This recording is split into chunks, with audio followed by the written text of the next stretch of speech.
Well, good afternoon, everybody, and welcome to the House of Representatives Transportation, Finance, and Policy Committee for this Thursday, April 7th. Our first order of business is to take the roll to establish a quorum. Mr. Dodge. Chair Hornstein. Present. Hornstein present. Vice Chair Cagle. Present. Cagle present. Representative Petersburg. Petersburg present. Petersburg present. Representative Barr. Here. Barr present. Representative Bernardi. Present. Bernardi present. Representative Elkins. Representative Elkins. Representative Frederick. Present. Frederick present. Representative Hausman. Present. Hausman present. Representative Heinrich.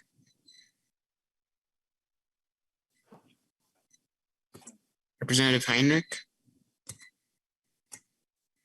Representative Koznick. Representative Koznick. Representative Heinrich, see you on the call now. Heinrich present. Thank you. Heinrich present. Representative Mason. Mason present. Mason present. Representative Murphy. Representative Murphy. Representative Nelson. Nelson present. Nelson present. Representative Olson. Olson present. Olson present. Representative Richardson. Present. Richardson present. Representative Torkelson. Torkelson present. Torkelson present. Representative West. Present. West present. There is a quorum. Thank you very much, Mr. Dodge. Our next item of business is approval of the Wednesday, April 6th minutes. Representative Petersburg. Thank you, Mr. Chair. I do move the approval of the April 6th minutes. Minutes are moved. Is there discussion? Seeing none, we can do a voice vote, members. All those in favor signify by saying aye. Aye. All of those opposed, motion prevails. Minutes are approved. So today is our day to mark up our Omnibus Finance and Policy Bill for 2022. That's House File 1683. And we will move momentarily a DE1 amendment, and then we'll take up amendments to the DE1. We'll also be directing staff to make any technical corrections as needed. We have until 5:30 for this section of the hearing. If we are able to get through all of the amendments, we'll adjourn at 5:30. If not, we may recess and then reconvene following a dinner break at 6:30 if needed. So we have a lot to cover, so let's just get going, folks. I'm going to turn things over to Vice Chair Cagle, who will chair the meeting. Thank you, Chair Hornstein. I understand you'd like to move your bill, House File 1683, to Ways and Means Committee. Yes, that is my motion, Madam Chair. Thank you. And then would you like to move the DE1 amendment to House File 1683? Yes, I'd like to move the DE1 amendment for consideration by the committee. Thank you, Chair Hornstein. The motion is before us, but I understand you have an author's, the A34 Amendment to DE. Would you like to move that amendment first? Yeah, I'd like to move an author's amendment coded A34. All right. Could you please explain the amendment? Yes, Madam Chair, thank you. So the A34 amendment to the DE1 puts the DE1 in the shape I would like it considered. It makes an adjustment in the state road construction appropriation to reflect the available trunk highway fund balance. It removes sections that require a fiscal note that we currently is not in the committee's possession.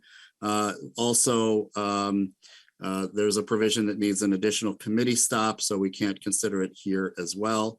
And so we also have some clarifying and technical changes in this amendment. Thank you, Chair Hornstein. Are there any questions to the A34 amendment? Representative Petersburg. Thank you, Madam Chair. And I don't want to spend a lot of time on it, but is Mr. Burris being able to just get us clarification of the corrections that we're going through? Just briefly, they don't need to go into any great detail, but Sure. so we kind of know which areas. Yep. Mr. Burris? Madam Chair, Representative Petersburg. So there are a number of technical corrections somewhat scattered throughout. These are largely based on initial review in the revisor's office and recommendations. It has to do with standards for when commas are used, how head notes are designated. There was a cross-reference that was improperly identified in the delete all amendment. And then there's some phrasing and usage of terms changes. So I can go into further or go to specific questions if there's something. Thank you, Madam Chair. Thank you, Representative Petersburg. Are there any other questions to the A34? Seeing none, this is a voice vote, so if you'd please unmute yourself. All those in favor, please signify by saying aye. Aye. All those opposed, motion prevails and the A34 is amended. Next, we have the A1 Amendment. Representative Elkins, would you like to move that amendment and explain it briefly? Yes, Madam Chair. I will move to include the A1 Amendment in the bill. So this amendment basically brings the administrative citations bill, House File 1306, into this omnibus bill. This is the administrative citations bill that we passed out of this committee last year, 15-1. It is also currently on the general register in case the Senate decides to move it on its own. But basically, this amendment brings that administrative citations bill into our omnibus. Thank you, Representative Elkins. Chair Hornstein? Thank you, Madam Chair. I would recommend a yes vote on this amendment. Thank you. Any other discussion to the A1 Amendment? Representative Koznick. Thank you, Madam Chair and Representative Elkins. Are there Well, any... before we move on, Representative Koznick, you do know the baseball game got moved to Friday, right? Yeah, but we're so excited to be Minnesotans here in the House that we decided to have a little lunch party for opening day anyways. And I didn't have time to get out of my jersey. I still have my hot dog tray here and my pop, but. The chair approves your attire. The chair approves your attire, Representative Koznick. I will be more in line later on when I present my amendments. Anyways, Madam Chair and Representative Elkins, for this, is this exactly the way we had passed it, or are there any additional security enhancements that would actually help reduce crime on the trains? Representative Elkins? Madam Chair, Representative Koznick, this is exactly the bill that we passed out of committee last year, and it does include the additional reporting requirements that we added via an amendment from Representative Petersburg. Representative Koznick? Thanks for clarifying that. And, we've been working on this for a while, and the option of doing nothing is not helping make transit safer. And so I appreciate the work that we've done on this, and I'll be supporting it. That's not maybe perfect to some people's opinion, but it is a move that we're doing something different to try to address the issue. And the fact that citations that are potentially be issued are not being issued, and the very few that are being issued are not being prosecuted for similar reasons that we'll have an amendment later on for the tow, when you get your car towed and don't have the ability to pay.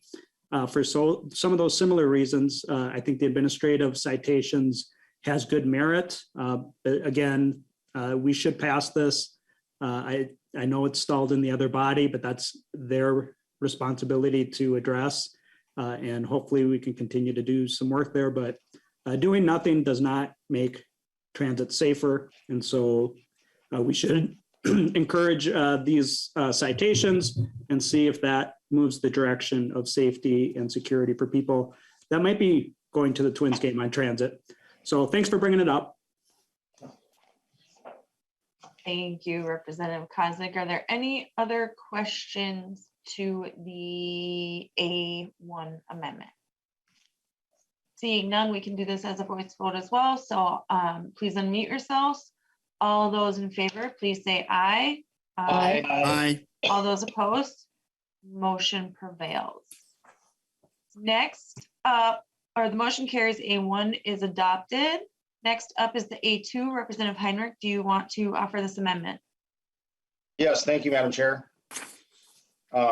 So this amendment, the A2, removes all the language in the bill that allows for EV charging stations at the rest stops. I just think that this is something that the private sector can take care of, just like we have gas stations, and we see EV stations popping up everywhere. I think right now in statute, there's no commercial or public commerce that can go on other than maybe vending machines, I believe, at the rest stops.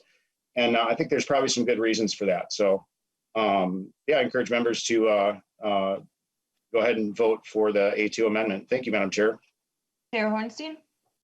Thank you very much, Madam Chair. Thank you, Representative Heinrich, for bringing this amendment. I think it's really important that we continue to support EV adoption, and rest areas are an important place as people are traveling to and from their destinations.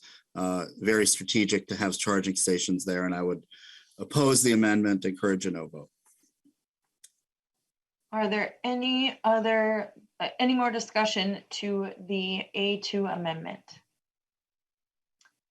All right, seeing none, again, this can be a voice vote. So all those in favor, please say aye. Aye.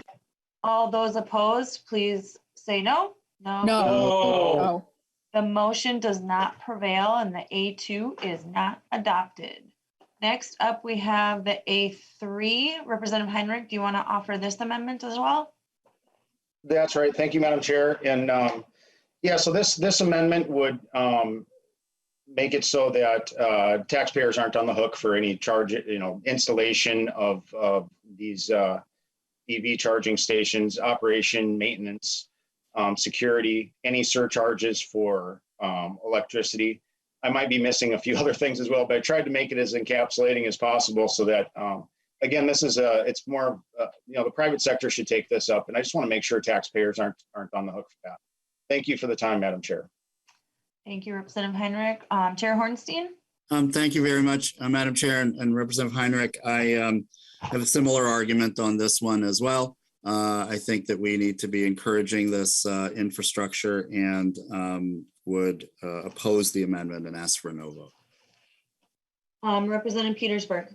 Thank you, Madam Chair. And I wanted to say, this amendment doesn't eliminate electric infrastructure at the rest stops. It just says that if it's going to be done, it should be done by a private business, a private entity, in order to make sure that it's done properly. After all, even if the state is responsible for it, the infrastructure will have to be supplied by these companies. And so this really makes sense that we would allow people who are going to be more effective and efficient at it to be able to do it.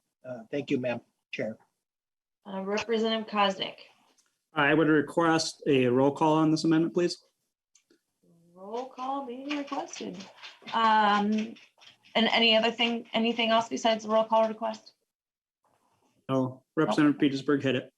All right, and Representative Heinrich, I'm assuming that was the same?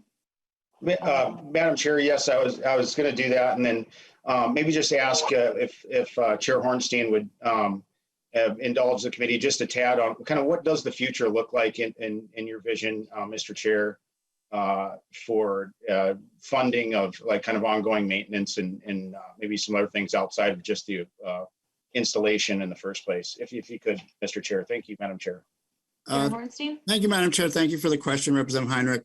I do agree with you that I think where we've seen electric charging stations installed, quite a bit of it is in the private sector. But I think like many new initiatives in transportation, I envision public-private partnerships. And certainly in this case, Mndot has been the entity that's been applying for, federal money and various grants and things of that nature. So I view this as a public-private partnership, certainly at the beginning, but, I think ultimately as this moves forward, I think your vision will probably, I have no doubt that we're going to see quite a bit of participation in the private sector. All right, any Thank- other? Thank you. I Representative just wanted to thank you, Madam Chair. Thank you for that, Representative Hornstein. All right, any further discussion to the A3 amendment? Seeing none and a roll call being requested, I will ask that Mr. Dodge take the roll. Chair Cagle? No. Cagle, nay. Representative Hornstein? No. Hornstein, nay. Representative Petersburg? Petersburg, aye. Petersburg, aye. Representative Barr? Aye. Barr, aye. Representative Bernardi? No. Bernardi, nay. Representative Elkins? Elkins, no. Elkins, nay. Representative Frederick? Aye. Excuse me, Representative Frederick? No. Representative Frederick, nay. Representative Hausman? Houseman, no. Hausman, nay. Representative Heinrich? Heinrich, aye. Heinrich, aye. Representative Koznick? Aye. Koznick, aye. Representative Mason? Mason, aye. What? I'm sorry, I lost what I, no. Mason, nay. Representative Murphy? Murphy, no. Murphy, nay. Representative Nelson? No. Nelson, nay. Representative Olson? Olson, yes. Olson, aye. Representative Richardson? No. Richardson, nay. Representative Torkelson? Torkelson, aye. Torkelson, aye. Representative West? West, aye. West, aye. There are 7 ayes and 10 nays. 7 ayes and 10 nays, the motion does not prevail. Next up, we have the A4 amendment. Representative West, do you want to offer this amendment? Thank you, Madam Chair. Yes, I'd like to offer the A4 amendment. This amendment takes a small portion of the NLX train to Duluth and uses that to match the Senate funding that they provide in their transportation bill for Highway 65 at 99th Avenue. Now, this is incredibly important for Blaine, and it also goes to the overarching thought that we shouldn't be dumping a ton of money into new infrastructure when we have existing infrastructure that desperately needs to be fixed. And it is also especially important because looking at how the Senate put this 15 million in, that likely means, and in my conversations, I think this is going to be true, that we'll be able to get the general obligation bonds for the local road portion of this intersection in the bonding bill for 10 million. So to get that project done as quickly as possible, we need to put this amendment on the bill. And the added bonus at the end, if we put this amendment on, Olson's amendment is no longer in order because there's no money left. But thank you, Madam Chair, and I ask for your support. Thank you, Representative West. Representative Hornstein. Thank you, Madam Chair. Thank you for bringing this amendment, Representative West. Just a couple thoughts. Number one, I think these are both worthy projects. I don't think passenger rail and the needed improvements that you articulated on Highway 65, which I agree with you, Representative West. I've heard a lot about this from both sides of the aisle. And I understand that for folks in your area and Representative Cagle's area and others, this is a priority. And I don't disagree with you on that. But we don't put earmarks in our bills generally for highways. However, we are going to be hearing various bonding bills. This is newsflash. April 26th. I'm sorry. Yeah, April 26th and 28th. We're going to have a number of bills heard related to bonding, and I will commit to you now, Representative West, that we will hear the Highway 65 bill, particularly because that is on the Senate side, and we kind of went around and around with them last year, and some earmarks made it into our bill. That's part of our process with them. But for now, and in the terms of the House bill, we're going to keep the earmarks out, but that doesn't mean that this is not a worthy project. And even though, we can't put it in this bill now, it is worthy of future consideration, and we will hear it later in the session on an informational basis. So with that, members, I do ask for a no vote on this amendment.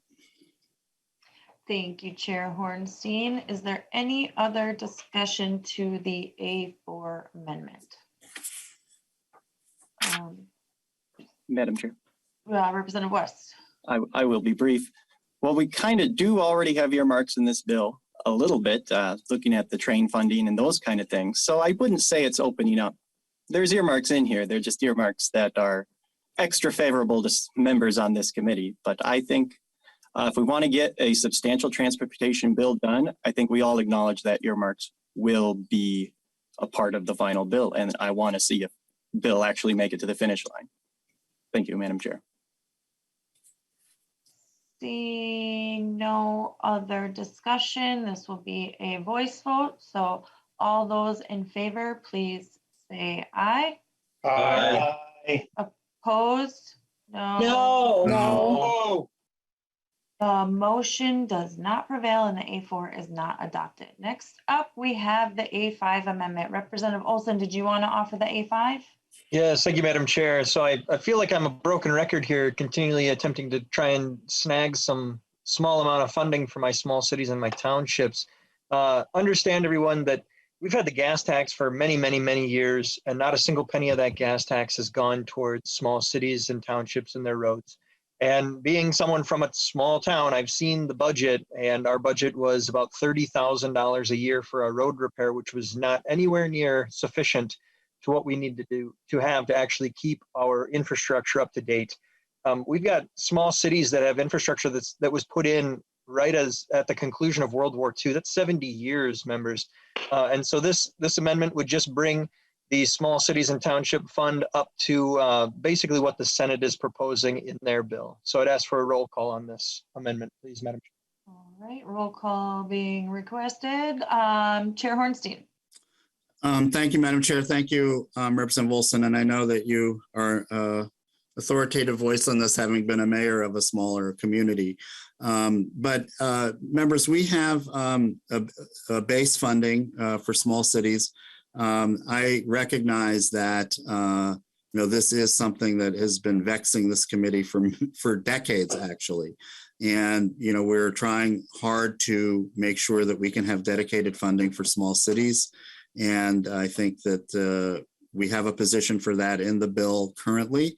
And again, I don't, taking from one and giving to another when we have needs on both kinds of transportation infrastructure is not an approach that I support, and therefore would be asking for a no vote on the Olson amendment. Thank you, Chair Hornstein. Is there any other discussion to the A5 amendment? Seeing none, I will ask that Mr. Dodge take the roll. Chair Cagle? No. Cagle, nay. Representative Hornstein? No. Hornstein, nay. Representative Petersburg? Petersburg, aye. Petersburg, aye. Representative Barr? Barr, aye. Barr, aye. Representative Bernardi? No. Bernardi, nay. Representative Elkins? Elkins, no. Elkins, nay. Representative Frederick? No. Houseman, no. He doesn't. Heinrich, aye. Hear him. Mr. Dodge, we're having a hard time hearing you. Is that better? A little bit, but not much.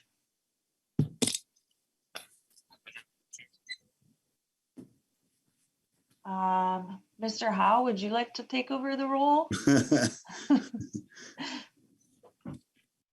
He's Madam Chair, it went out just when he called my name, so I want to be sure I'm recording that my vote is yeah. recorded. We'll start with Representative Hausman when we clear up our technical problems. Thanks.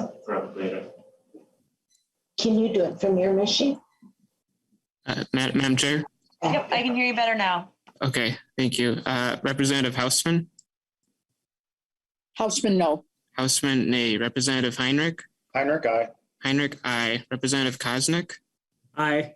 Kosnick, aye. Representative Mason? Mason, no. Mason, nay. Representative Murphy? Murphy, no. Murphy, nay. Representative Nelson? Nelson, no. Nelson, nay. Representative Olson? Olson, aye. Olson, aye. Representative Richardson? No. Richardson, nay. Representative Torkelson? Representative Torkelson, Torkelson? aye. Torkelson, aye. Representative West? West, aye. West, aye. There are 7 ayes and 10 nays.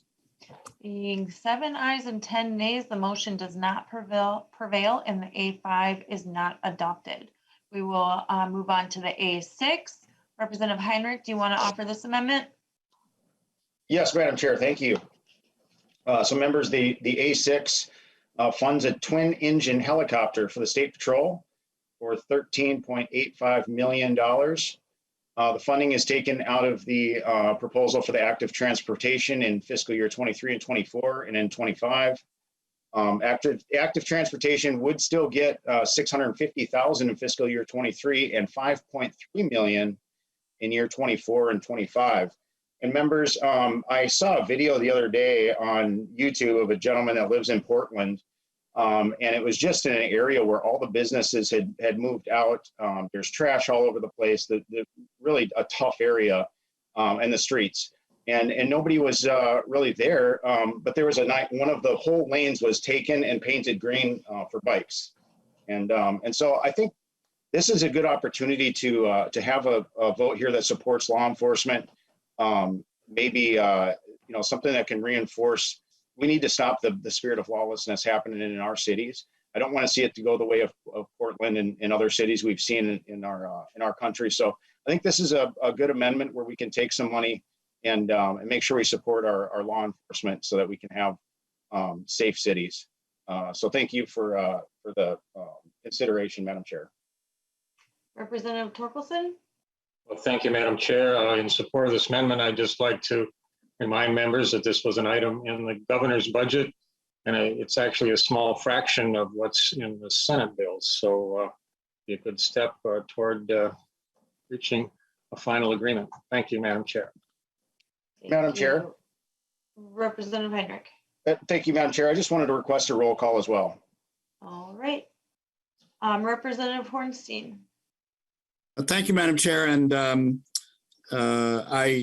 since I think there's several amendments that relate to active transportation, I'll just briefly talk a little about that. So I'll spare you the active transportation discussion during the later amendments. But this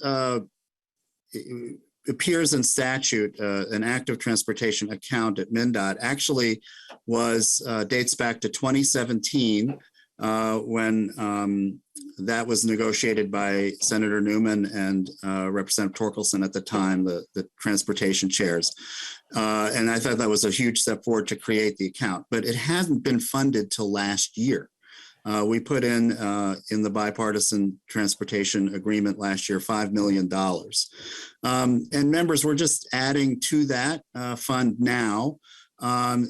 Keep in mind, this is like 0.1%, if that much, of what we spend at the state and regional level on transportation and transit projects. It's minuscule, but we get so much bang for our buck. We have talked a lot about safety in this committee this session, particularly pedestrian safety. This goes for pedestrian safety infrastructure and bike safety infrastructure. And it couldn't be more important now with so many people getting hurt and injured. And it's also an important mode of transportation. I think people would be biking and walking more if they had options. And so for a variety of reasons, we want to get people, for health reasons, for environmental reasons, for quality of life reasons. Having a robust active transportation account is very, very important. And again, this is such a minuscule part of what we spend. We're simply adding on to what we did last year, making progress. And so therefore, I would ask for a no vote on this. And with regard to the helicopter, this is a pretty late breaking request. And I think it just needs to be vetted a little bit more. So for those reasons, I would ask for a no vote.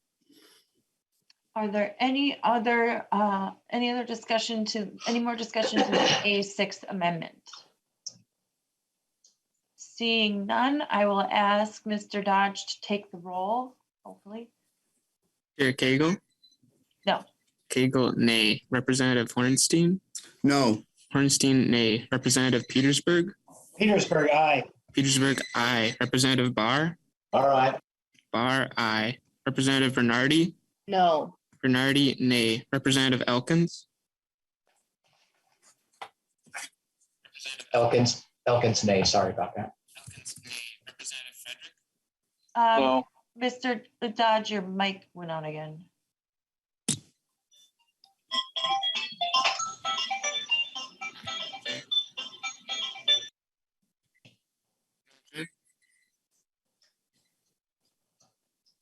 We're getting nothing.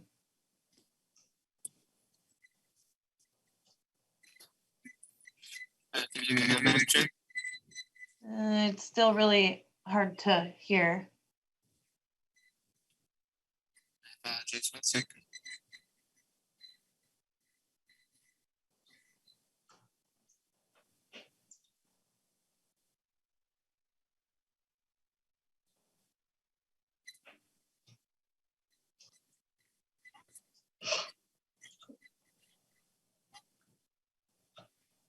No, it's okay. You can stay here.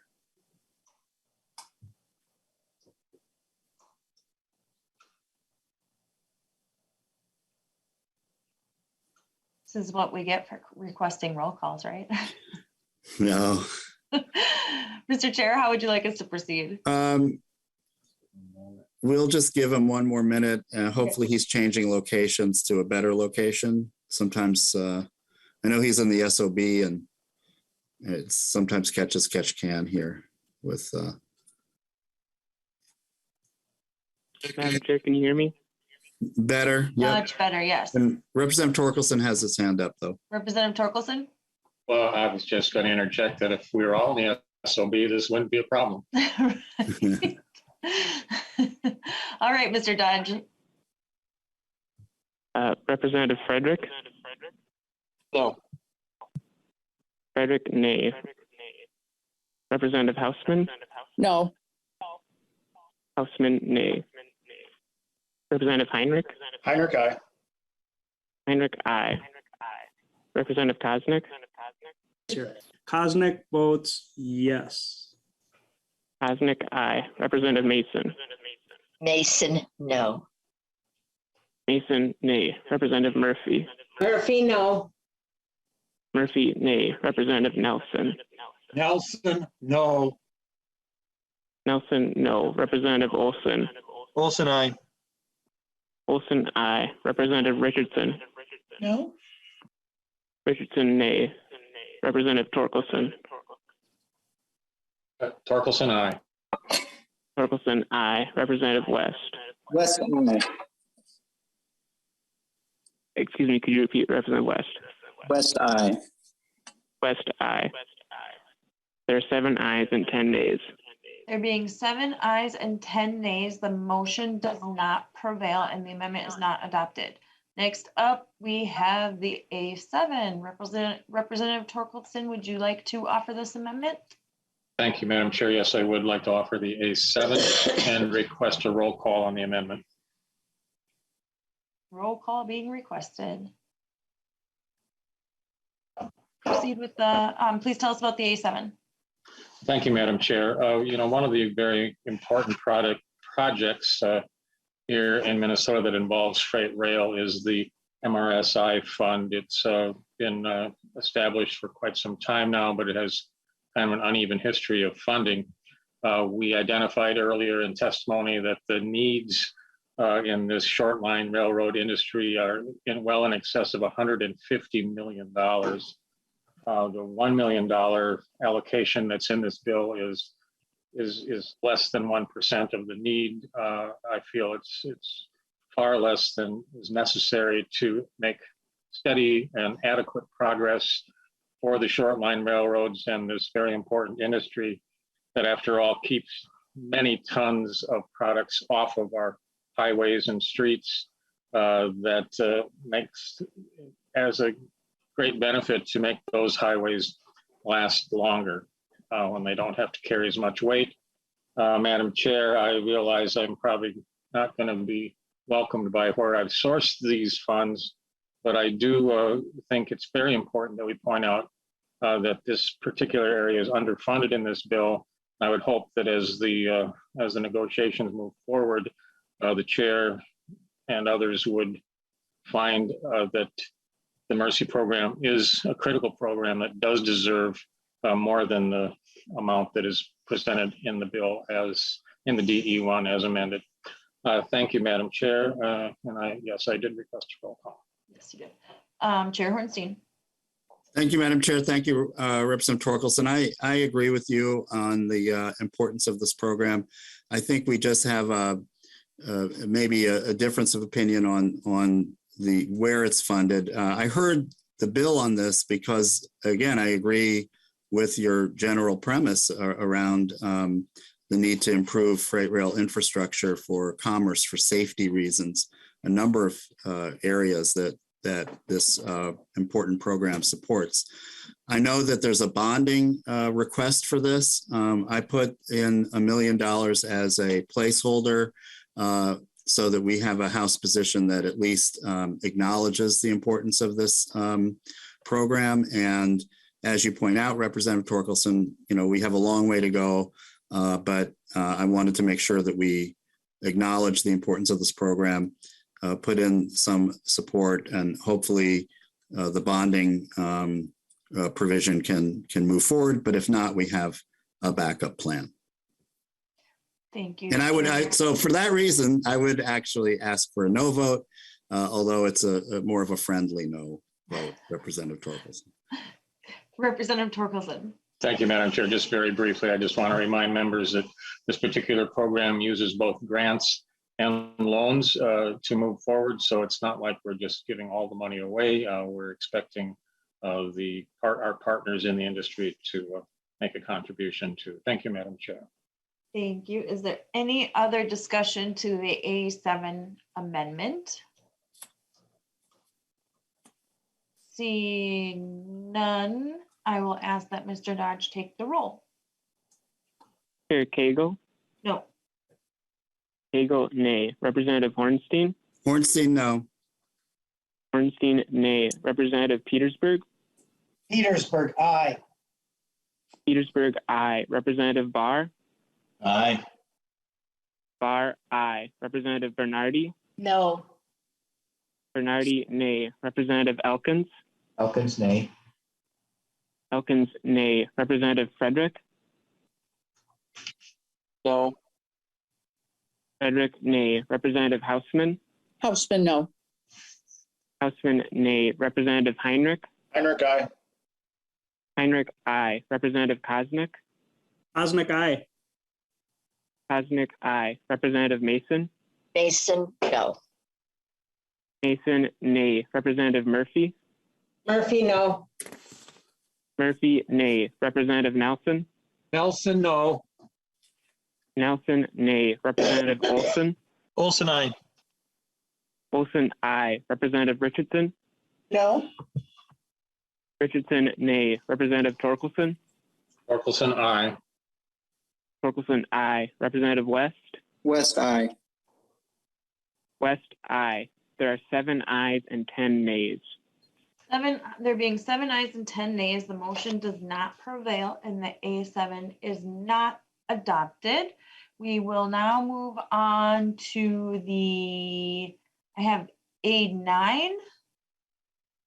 Representative Torkelson, would you like to move the A9 amendment? Thank you, Madam Chair. Yes, I would like to move the A9 and request a roll call on the amendment. Roll call being requested. All right. Could you please explain the A9? Thank you, Madam Chair. The A9 really deals with an issue that we have already talked about in this committee, the issue of dedicating sales tax on auto parts and repairs to transportation. Of course, a portion of that is already dedicated to transportation. There's been a lot of talk around the Capitol about dedicating more of that to transportation. And it probably would be in this bill if it wasn't sitting in the tax committee waiting for action there. But the truth is, Madam Chair and members, that what happens in the tax committee we have no control of. And this is a big deal for transportation. If we can dedicate these dollars to transportation, it's an ongoing source. And since it's going to 100% potentially, it's a growing source over time. Something that transportation has lacked, this growing source of general fund revenue for transportation that everyone depends on. And Madam Chair, also included in this amendment is the dedication of some of these dollars to small cities and townships. at a 7% of the total. Again, two areas we've talked about a lot, but two areas that are in need of a dependable source of revenue so they can do the work they need to do to maintain the infrastructure in our townships and small towns. I could go on, Madam Chair, but I'll stop there. And I did request a roll call. You did. Representative Petersburg. Thank you, Madam Chair. And I would just comment also that I think we're going to have a little bit of a challenge when it comes to conferencing the House bill and the Senate bill. This is one area that we agree the dollars need to come into transportation. This would line up with the transportation bill in the Senate, which would allow for a little bit easier time for us to actually come up with a conference committee report. And I think it's valuable for us to consider that as well, because I think we all know that these auto parts sales tax dollars need to come into transportation. And I think all of the construction people are looking for it too. So I would really encourage a yes vote so that we can actually get it into our bill so we have better control over the outcome of where it goes. Because as Representative Torkelson said, we aren't sure exactly what's going to happen with it once it has left here. Thank you, Madam Chair. Thank you, Representative Petersburg. Representative Koznick, I see you got out of your baseball jersey and put on the golf uniform. No, I'm just kidding. The jersey was getting a little warm in here. I would just like to also, redistricting is a really interesting process. And it's a great reminder that not all townships or small cities are far, far away from the core cities. And there's close to in Dakota County, Scott County, and even in Hennepin County. So I will be supporting this bill. Thank you, Representative Koznick. Chair Hornstein.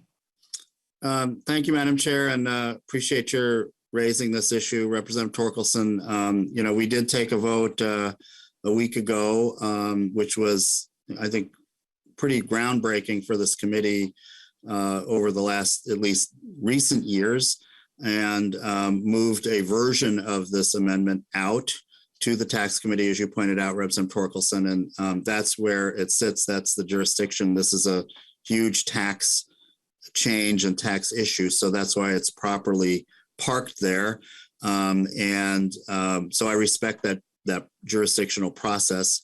And I think the second issue, besides procedural in terms of why I'm recommending a no vote, is that we had a different approach where we followed the 60-40 precedent that's an MVEST for general fund money being dedicated to transportation, 60 for highways, 40 for transit. So for those two reasons, I recommend a no vote. Representative Torkelson.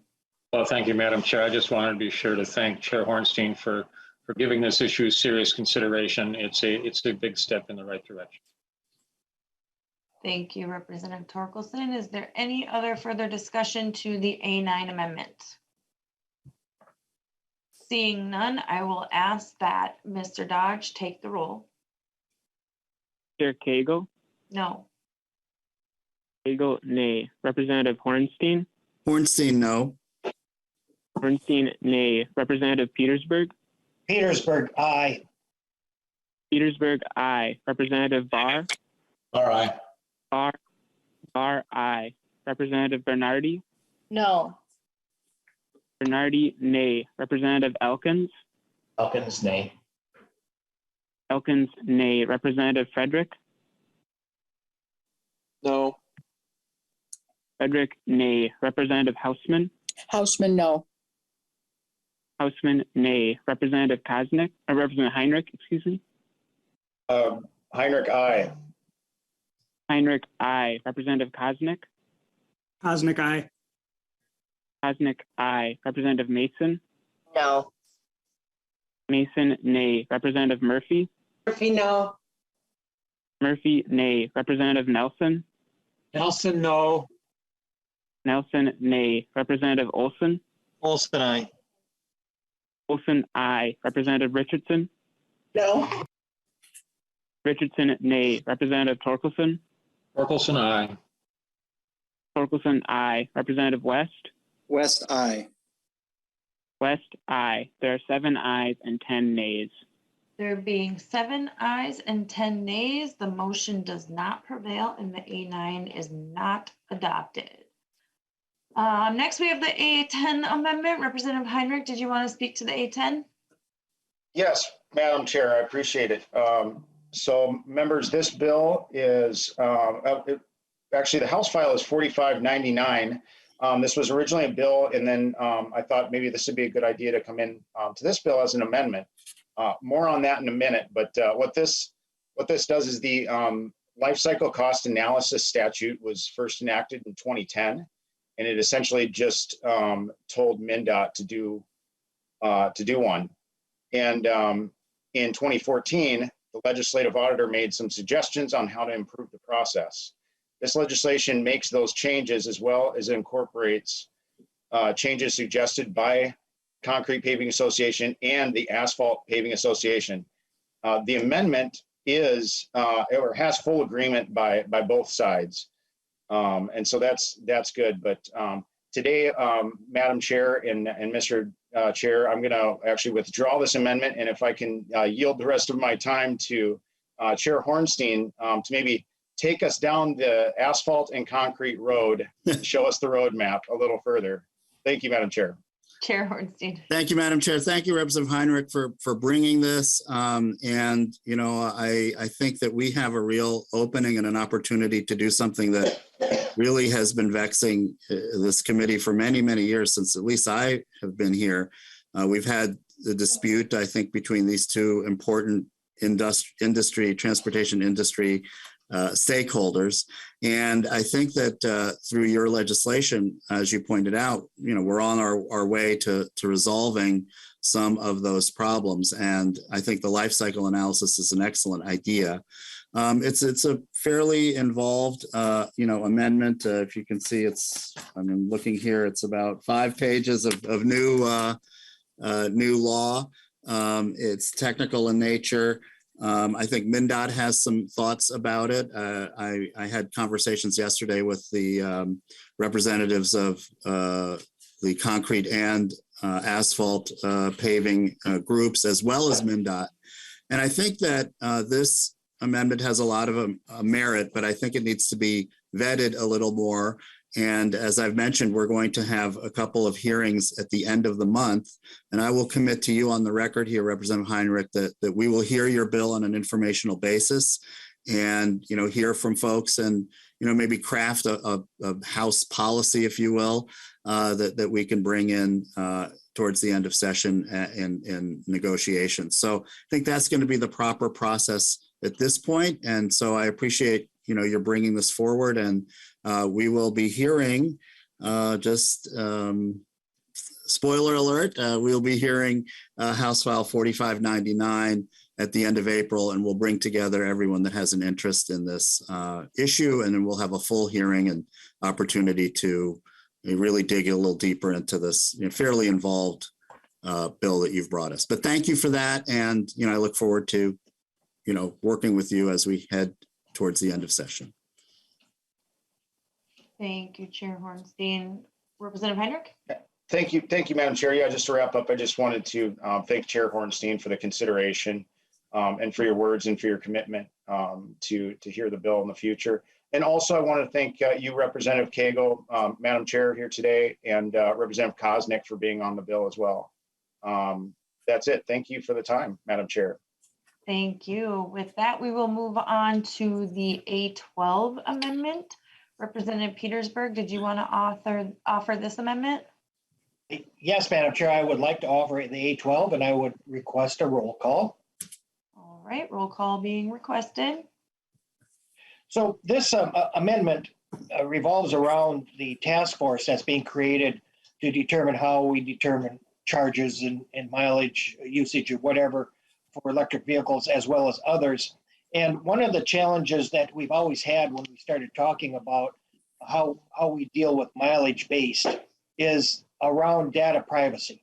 And it's a really hot topic, and it's something that in which I have always had concerns over where our data and who's keeping track of us, et cetera. And I think there's some concern. And so this amendment basically just removes the task force from looking at how we track individuals and try to figure out some other way of doing it. And so in a nutshell, that is the bill. And I request that that people support the bill and vote favorably for it. Thank you, Madam Chair. Thank you, Representative Petersburg. Representative Elkins. Yes, thank you, Mr. Chair, and thank you, Representative Petersburg, for raising the issue. This is one of the most important issues around the subject. I'm also the author of a more comprehensive consumer data privacy bill, and I've been doing a great deal of study more generally into locational data privacy issues. And one of the reasons that I haven't pressed to have my broader consumer data privacy bill heard is that that bill needs a lot of work and improvement in this area. But I will urge a vote against this amendment because this is one of the key issues that needs to be discussed as part of that task force. Thank you, Representative Elkins. Chair Hornstein. Yeah, I would. Thank you, Madam Chair. I would concur with Representative Elkins, and this is a different approach than the bill we heard. I didn't feel, and I've simply talked to the author and others who are interested in electric vehicles and a fair fee that they need to pay. This is, again, a pretty different approach. Our committee is just basically not taken a position on some of the fees other than opposing those that the Senate has brought to us in recent years. This is a different approach where we're actually going to study what would be an appropriate fee and an appropriate mechanism to do it, really using Representative Elkins's bill as a base, looking at a mileage-based fee, among other potential approaches. So I'm pleased with that outcome, and I'm glad that we're carrying this task force in the bill, and for that reason would urge a no vote on the Petersburg Amendment. Thank you, Chair Hornstein. Is there any further discussion? Madam Chair. Representative Petersburg. Thank you. As a final comment, I would argue that with MNLARS and a few other things, transportation doesn't necessarily have a great track record in IT issues. And until we do have the ability to understand how we can keep track and keep our data privacy safe, I'm not sure that the Department of Transportation is the best to work on that portion of it. And that's my only concern. The rest of the task force, I think, is great. I still think that we are delving into a dangerous spot here, giving this authority for this particular task force. So with that, Madam Chair, I would still request a yes vote. Thank you. Representative Koznick. Madam Chair, was there a roll call requested on this? Yes, there was. Okay, great. Thanks. Any further discussion? Seeing none, Mr. Dodge will take the roll. Chair Cagle. No. Cagle, nay. Representative Hornstein. Hornstein, no. Hornstein, nay. Representative Petersburg. Petersburg, aye. Petersburg, aye. Representative Barr.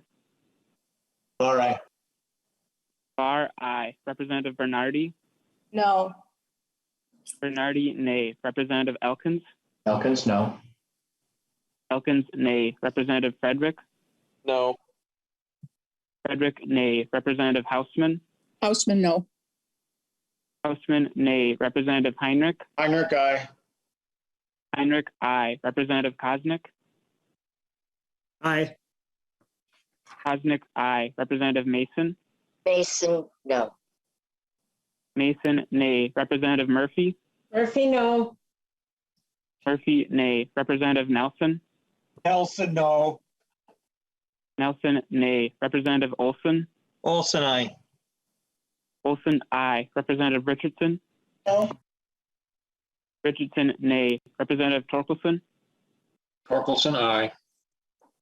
Torkelson, aye. Representative West. West, aye. West, aye. There are 7 ayes and 10 nays. There being 7 ayes and 10 nays, the A12 does not prevail. And it is not adopted. Next up is the A14. Representative Olson, did you want to offer the A14 Amendment? Yes, thank you, Madam Chair. So about a decade ago, I went to Arlington National Cemetery and I witnessed a soldier being buried with honors. And what really hit me was the new widow received a flag and there was some money on top of it. But that was what really hit me hard, was she got a flag for the sacrifice of her soldier. And, you know, you all know I'm a reservist. And when I see my peace officers around the state of Minnesota, I thank them for their service. And I say, you know, you are actually serving more than I am, because I don't spend every single day on the front lines as our police, our peace officers do. And so I am a firm believer that we need to ensure that we always have enough money for the survivors of these peace officers who have served us and have sacrificed for us. And so this amendment would increase the size of the Officer Survivor Fund and the benefits that they provide. And with that, I would request a roll call, please. All right, a roll call will being requested. Chair Hornstein. Thank you, Madam Chair. And of course, thank you, Representative Wilson, for your service. You know, these are both initiatives that have come to us from the Department of Public Safety. And I support both of them. I don't view the survivor benefits and taking a really important leap forward for traffic safety is at all mutually exclusive. I think they are both important. They're both priorities. And since we have a number of amendments, I think, related to the newly created Traffic Safety Advisory Council, let me just, for very briefly, you know, so I don't have to go over it for all the amendments, ask the committee to support this new initiative of driver and vehicle services. It really came to us from the agency after they acknowledged the importance of really enhancing our response to the epidemic of speeding and deaths on our highways. They listened carefully to a number of our hearings, particularly the first week in February, and came up with this idea. And of course, we've made some changes to the bill we originally heard, involving more members of the public. For example, I think that was actually a suggestion from Representative Wilson, which I took to heart. So we have a structure in place now to advise DVS of the best approaches and strategies to reduce our deaths on highways and make it safer for motorists, pedestrians, bicyclists, all users of our public transportation infrastructure. And so I think this is a very, very important initiative. We fund it modestly, but we continue the funding into the tails. I'm very excited about it. I appreciate the work of the Office of Traffic Safety and you know, the way this will complement the Towards Zero Deaths initiative. We heard about that last week.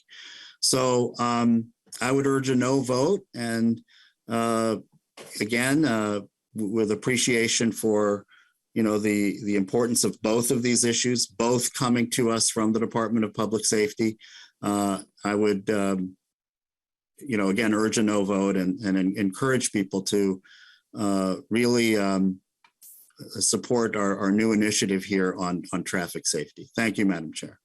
Thank you, Chair Hornstein. Representative Wilson.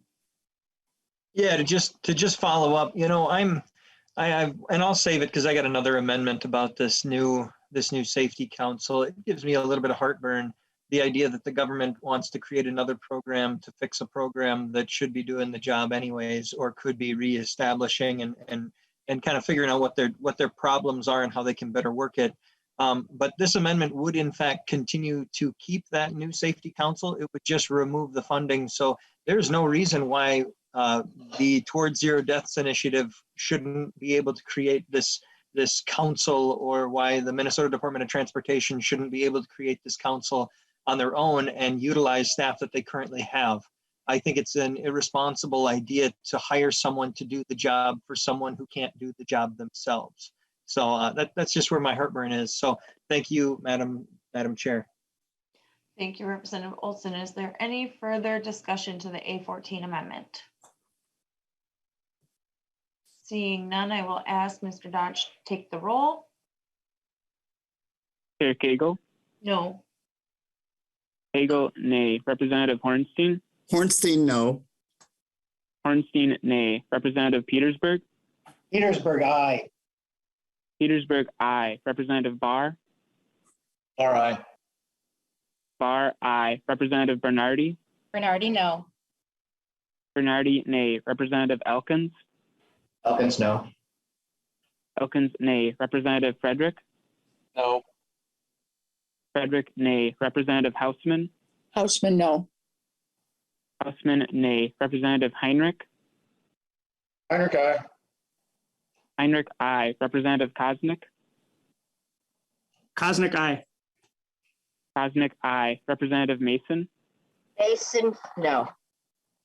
Mason, nay. Representative Murphy? Murphy, no. Murphy, nay. Representative Nelson? No. Nelson, nay. Representative Olson? Olson, aye. Olson, aye. Representative Richardson? No. Richardson, nay. Representative Torkelson? Torkelson, aye. Torkelson, aye. Representative West? West, aye. West, aye. There are 7 ayes and 10 nays. Being 7 ayes and 10 nays, the motion does not prevail and the A14 is not adopted. Next, we have the A15. Representative Wilson, did you want to offer this amendment? Yes, thank you, Madam Chair. So this amendment just increases the funding for the soft body armor for our peace officers here in the state of Minnesota. Speaking from experience, I understand how well our body armor performs. Just a couple days ago, we had a peace officer who was shot in the line of duty. We need to ensure that every single peace officer in the state of Minnesota has access to this armor to protect their lives as they are protecting ours. So this amendment is absolutely a public safety amendment to help protect those who protect us. And I would request a roll call with this one as well, Madam Chair. Roll call will be taken. Chair Hornstein. Thank you, Madam Chair. And on this one again, I think these are both priorities in our bill that both need funding. We're funding soft body armor at the level requested by the Department of Public Safety.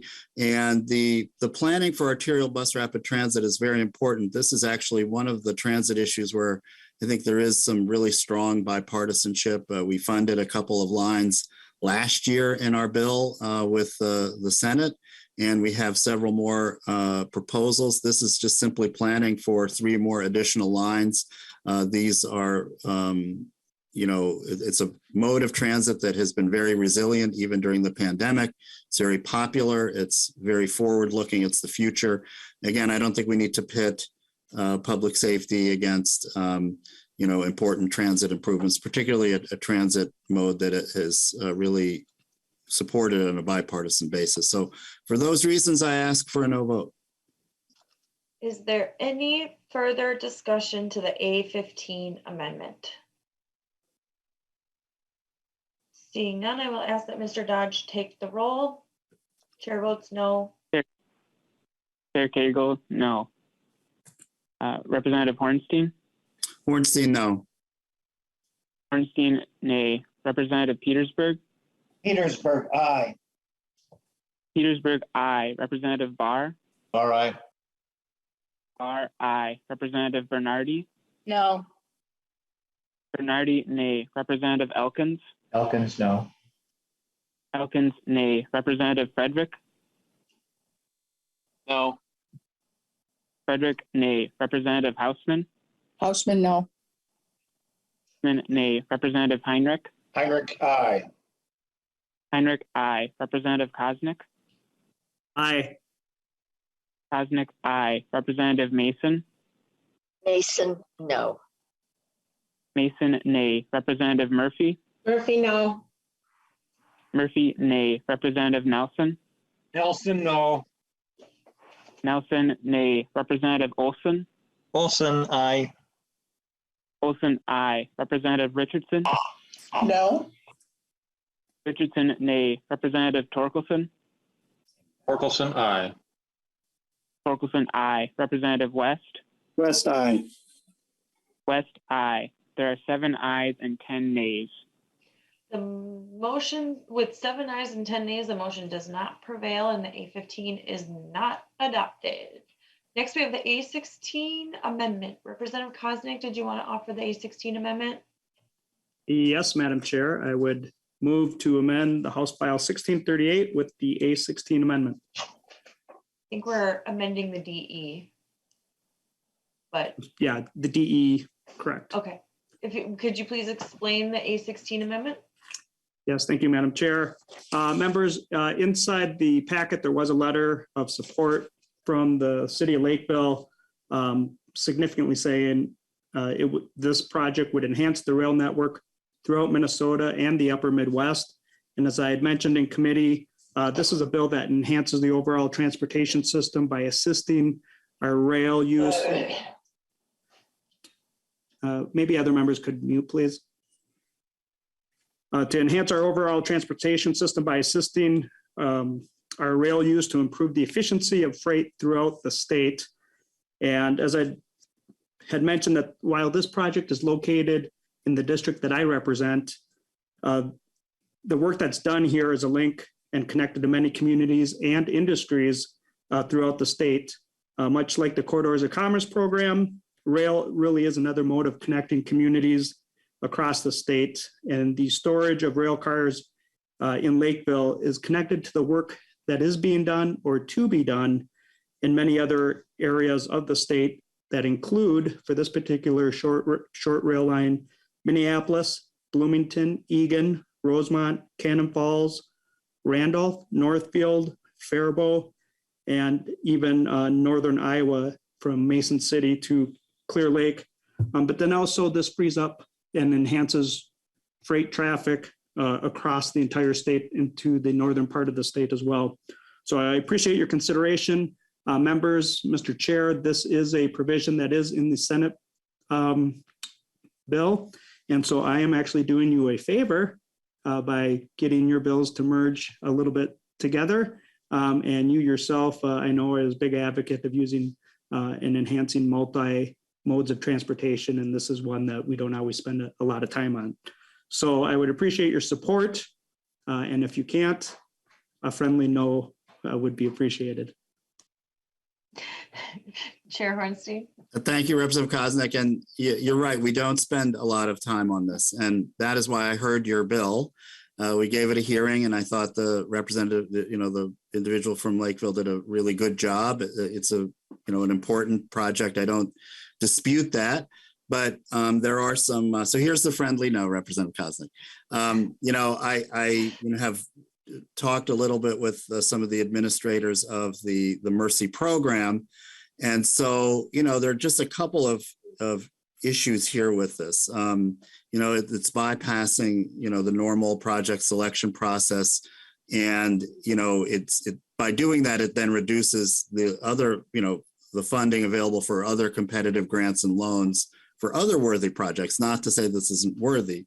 So it bypasses the project, but my understanding again is that the Mrsi program doesn't typically fund preliminary engineering. And so that's what you have on line 1.7 of the amendment. So, it may not be the last that we hear about this issue, but I think it's not a no about the worthiness of it. It's a no about this falling really outside of the normal process of the Mrsi program. And so that's why I would oppose the amendment. Any further discussion to the A16? Representative Koznick? Thank you, Madam Chair. And I don't remember if I asked for a roll call. I don't think. Or actually, no, I'm not. I'll just do a voice call on this. Madam Chair and members and Chair Hornstein, I appreciate your comments. You're right. This is not in the normal Mrsi grant program. Simply using that account as a place to administer this project and hold the funds. So technical difference there, but I think it's an important project, an important way to connect our transportation system. So I appreciate your consideration. If I got a friendly no, maybe I could get an angry yes, and then we'd both be happy. But I appreciate your consideration. I do appreciate you hearing this bill, and maybe we can continue to make some progress on this because it is important, not just for the district I represent, Chair Hornstein. It is these kinds of projects that do enhance our rail system across the state to get products to where they need to be and reduce road and trucking traffic and all those other arguments that you're well aware of. So with that, we'll just do a voice vote. Thank you. Sounds good. All right, members, if you could please unmute yourselves. All those in favor of the A16, please say aye. Aye. All those opposed, please say nay. Nay. No. The motion does not prevail and the A16 is not adopted. We now will move on to the A17. I have to say I'm impressed with the time we're making, you guys. So the A17, Representative Koznick, did you want to offer this amendment? Madam Chair and committee members, I would move the A17 amendment and would request a roll call. That's a tongue twister. All right, please explain the A17 amendment. Members, this bill or amendment helps us to be more fiscally prudent with our taxpayer dollars. The limited dollars that we have in our transportation system is the discussion of much of our amendments today, but it's well documented. We have a project, the Southwest Light Rail Extension, that is unprecedented in how over budget it is and historical in how far behind the project is on its schedule. And so we do have an audit. We had bipartisan agreement minus one member to shed transparency on how that got so over budget, how that got so behind schedule, and to avoid this kind of future waste or additional waste in any other projects, and to prohibit another boondoggle of this sort from happening until this project is completed. This amendment prohibits starting any new projects until that one is completed and we have a better, more clear, transparent understanding, and hopefully can instill better processes in these guideways to avoid these boondoggles and be more fiscally responsible with the taxpayer dollars as we work to enhance our transportation system. And so it just makes sense to kind of tap the brakes, slow it down a little bit on these projects and be responsible to the taxpayers so that we can make sure that we have processes in place that get these projects done on time, on budget, and respect the taxpayers' dollars. That is the amendment, Madam Chair. And I would request the roll call on this one. Thank you, Representative Koznick. Chair Hornstein. Thank you, Madam Chair. And Representative Koznick, I appreciate your raising the audit because, this is something that is fairly unprecedented in terms of not only the size and scope of the delays and the cost overruns, but also unprecedented in terms of how we are approaching this as a legislature. You pointed out that it was a very strong bipartisan vote. It was unanimous in the Senate and only one person in the House voting no. I think that's really impressive. But so we're going to get some results from this relatively soon. The special review will be due really we're going to start getting information on that in a matter of just a few short months. And then the members, if you didn't know already, the official audit commission will be taking this on because we had enough votes. And I imagine those were bipartisan votes as well in the House and Senate to direct the auditor. So that audit is now happening. And I believe that the auditor will have some important recommendations for us coming very soon that I think will address some of your concerns, Representative Koznick. And the reason I'm going to ask for a no vote here is that, there are some important projects that are pretty far along. And I think just to sort of pull the plug on them, at this point would actually cause more, would cause more problems for local taxpayers because they would increase the cost. And Representative Koznick, I'll say on the record, I appreciated your presence when we did the groundbreaking for the Orange Line, and then when you were also at the ribbon cutting. And, you know, had this amendment been law just 3 months ago, we would have had all the infrastructure for the Orange Line up and running, but then we couldn't start running the buses until 2027. And I think that's very wasteful. And right now, the Gold Line, which is connecting downtown St. Paul and Woodbury, is close to starting construction. They've lined up all of the funding, and that would be done. I think the timeline is 2025.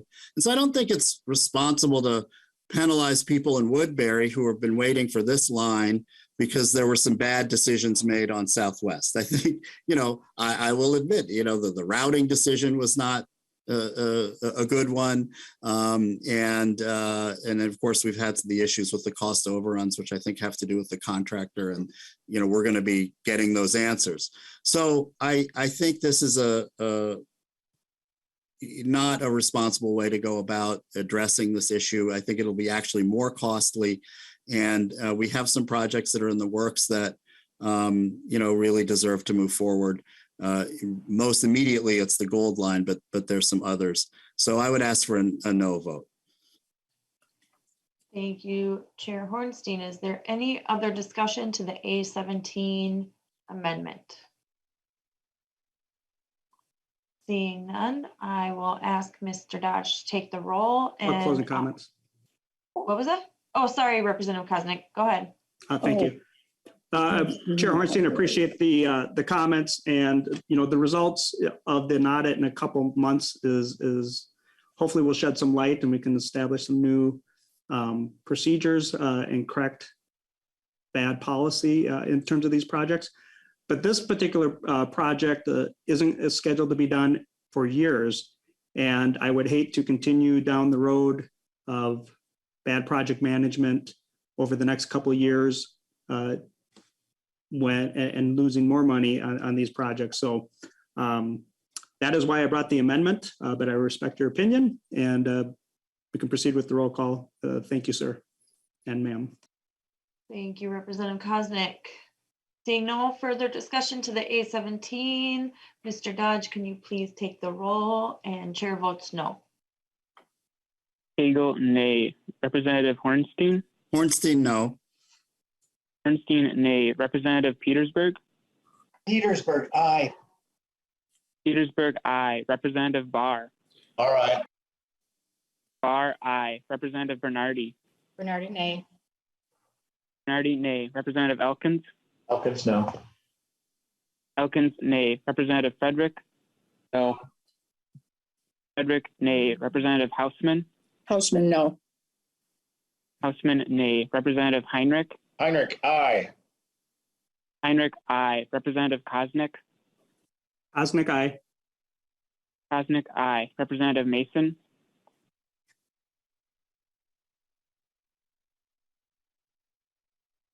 Representative Mason? Okay, Mason, no. Mason, nay. Representative Murphy? Representative Murphy? Murphy, no. Murphy, nay. Representative Nelson? Nelson, no. Nelson, nay. Representative Olson? Olson, aye. Olson, aye. Representative Richardson? No. Richardson, nay. Representative Torkelson? Torkelson, aye. Torkelson, aye. Representative West? West, aye. West, aye. There are 7 ayes and 10 nays. With 7 ayes and 10 nays, the A17 is not adopted. Next up is the A18. Representative Koznick, would you like to present the A18? Thank you again, Madam Chair, and maybe could remind members to mute themselves when they're not taking a vote or speaking. What this project does is, I brought it forward for a couple of reasons. We had this bill in Transportation Committee last year, but the manner in which this particular project, the Rondo project, came to the legislature was under a very untransparent, very much the dark of night, if you will, process where it was tucked into a tax bill. And I'm not aware of any particular tax purposes of this project that it should have been in there. But we barely even got a third reading. We didn't get a debate on that tax bill last year at the very, very end of session. And I bring this amendment forward to highlight that horrible, untransparent process. It's not particularly to speak of the merits or controversy about the project. I did appreciate hearing the bill and learning about it. It's unfortunate and how the Rondo neighborhood, the freeway came over there. That was a long time ago, before all of our times, or most of us. And I just think that we need to highlight, and that's the intent of my amendment. I will ask for a roll call because we need to have full transparency on projects like this that I think is estimated about a $6 billion project. And so, on the financial aspects of it, I really have some concern about using transportation dollars on a project like this. If we want to expand the bridge over the freeway, that's one thing, but a complete land bridge for less transportation purposes, less transportation efficiency, and more for other reasons, this project is being advanced. But really the process that this bill became into law is troublesome. And as we've heard a couple other projects, Representative West, his project up on Highway 65 in the Senate, there's a number of projects in my community that could use much less money to make the road safer. Dodd Boulevard in Dakota County comes to mind. Those projects, I think, and there's probably, every one of us has some kind of a safety project, transportation in our districts, but yet in a very untransparent way, this project was passed through the legislature outside of the Transportation Committee and tucked into a tax bill is just kind of the worst of the process that happens at the Capitol. I'm not naive, and I understand why perhaps, but that's really not good governance. And so members, I would encourage a yes vote on this project because it's for transparency to put this project back through the legislature more on its own merits rather than being tucked into a last minute bill, the last closing days of session. So thank you, committee. Thank you, Representative Koznick. Chair Hornstein. Thank you, Madam Chair. I would urge a no vote here. We had the better part of an entire hearing on this bill. It was a bill that was introduced by Representative Richardson. We heard the bill, we laid it over. Again, almost an hour, I believe, or more of testimony. We had very compelling testimony from Mayor Carter of St. Paul, Marvin Anderson, a longtime resident of the community. We learned about the history. We learned about how this Black community was devastated by actions of at that time, the Minnesota Highway Department. It wasn't called Mndot at the time, and how important this was as a transportation project to right the wrongs of history. And so we had a very good hearing, a moving hearing, in fact. And so this was in our bill. And at the end of session, there was a leadership agreement, a bipartisan leadership agreement to pass this bill, which was passed. Again, this is a bipartisan agreement made at the leadership level. There was transparency through the hearing process. And so I support that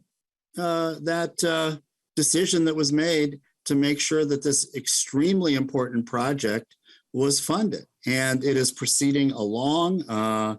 There is now some commitment to federal funds. There are a number of organizations in the community that are bought into this. There's a lot of excitement. And so, just to pull the rug under this critical project because of some perceived issue at the end of last session, which again, we have transparency. This was heard and discussed in this committee. We heard it again when we did the markup last year, because that was in our bill.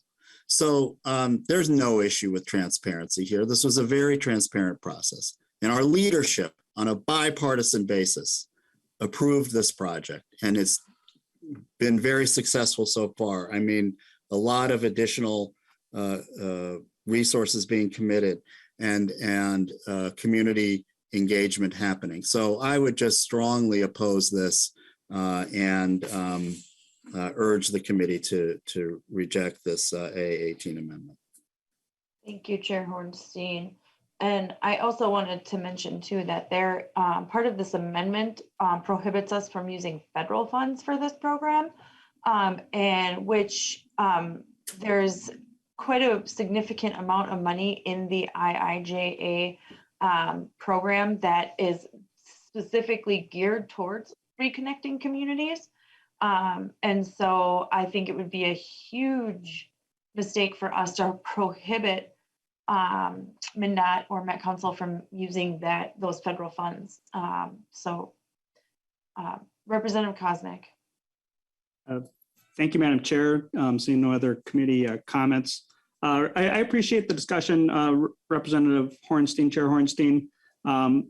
There may have been leadership agreement, but it was poor leadership to the manner in which that bill was passed, but it didn't include the House minority, and might perhaps have been bipartisan, but it certainly wasn't bicameral.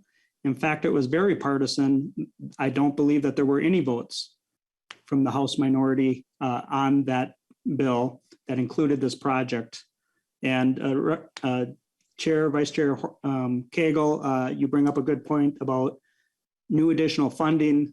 People voted, might have voted or supported a preliminary study, which was the tax bill to get this project going, but certainly not the $6 billion to create a land bridge that doesn't, in my opinion, particularly enhance a lot of transportation efficiency for that size of a project. So again, I'll renew my motion and encourage members to vote yes on this amendment. Is there any other discussion to the A18? And seeing none, Mr. Dodge, will you please take the roll? Chair votes no. Cagle, nay. Representative Hornstein. Hornstein, no. Hornstein, nay. Representative Petersburg. Petersburg, aye. Petersburg, aye. Representative Barr. All right. Barr, aye. Representative Bernardi. Bernardi, nay. Bernardi, nay. Representative Elkins. Elkins, nay. Elkins, nay. Representative Frederick. No. Frederick, nay. Representative Hausman. Houseman, no. Hausman, nay. Representative Heinrich. Heinrich, aye. Heinrich, aye. Representative Koznick. Koznick, aye. Koznick, aye. Representative Mason. Mason, no. Mason, nay. Representative Murphy. Murphy, no. Murphy, nay. Representative Nelson. Nelson, no. Nelson, nay. Representative Olson. Olson, aye. Olson, aye. Representative Richardson. No. Richardson, nay. Representative Torkelson. Torkelson, aye. Torkelson, aye. Representative West. West, aye. West, aye. There are 7 ayes and 10 nays. With 7 ayes and 10 nays, the motion does not prevail and the A18 is not adopted. Next up, we have the A19. Representative West, did you want to move the A19 amendment? Thank you, Madam Chair, and I will move the A19 amendment. And the A19 amendment prohibits the Met Council from issuing certificate of participation bonds for guideway projects. And my reason for bringing this amendment primarily is Met Council is an unelected body. They shouldn't be bonding in the first place, is my personal opinion. But when we're looking at the present situation, investing in new transit, and this is my theme today, when we have horrible problems on our roads that already exist, that already are causing huge issues, we should be focusing on that. So trying to narrow the scope of the Met Council's bonding authority also might help them balance their budget a little bit with the ongoing problems you see in metro mobility and those other things. And I hope the committee can find some support for this because it is something that I think needs to happen. And I would also request a roll call, please. All right, roll call requested. Chair Hornstein. Thank you, Madam Chair. Thank you, Representative West. And Representative West, a couple things I agree with you in this amendment. You might be surprised to hear that, but there's many things I disagree with. And so I would urge a no vote, but let's just start with an idea that you've raised here that I think is meritorious. And, we do have municipal consent for certain highway projects and light rail projects. And I think extending municipal consent to transitways is an idea worthy of consideration. I also agree with you about the Met Council. You and I are completely simpatico on that. I think this is a very important agency that has extensive powers that needs to be elected. We need an elected Met Council. I think a number of some of the issues that you're raising in this amendment, other issues that have been in the district I represent, I'm not saying would 100% be alleviated if we had election, but I think there'd be a lot more transparency and a lot more accountability. So thank you for raising that. I hope, I have a bill on this, and I think that Chair Mason may be hearing it at least on an informational basis, so we can get that discussion in the legislature going, because I think there's some. Again, we're in the minority, Representative West. I think there's people on both sides of the aisle that have some concerns about the elected Met Council, but that's not what we're talking about now. But I do appreciate your bringing that up, and I do think that would alleviate some of the issues that we're trying to address here. In terms of the certificates of participation, I don't believe the Met Council sort of cannot use those for light rail. That's in statute. I don't think they use them for these projects, so I don't think that's necessary here. But the problem in your amendment that is most concerning to me is starting on lines 3.12. And I think to shift all of this to counties is going to be very, very problematic. These transit systems are regional in nature.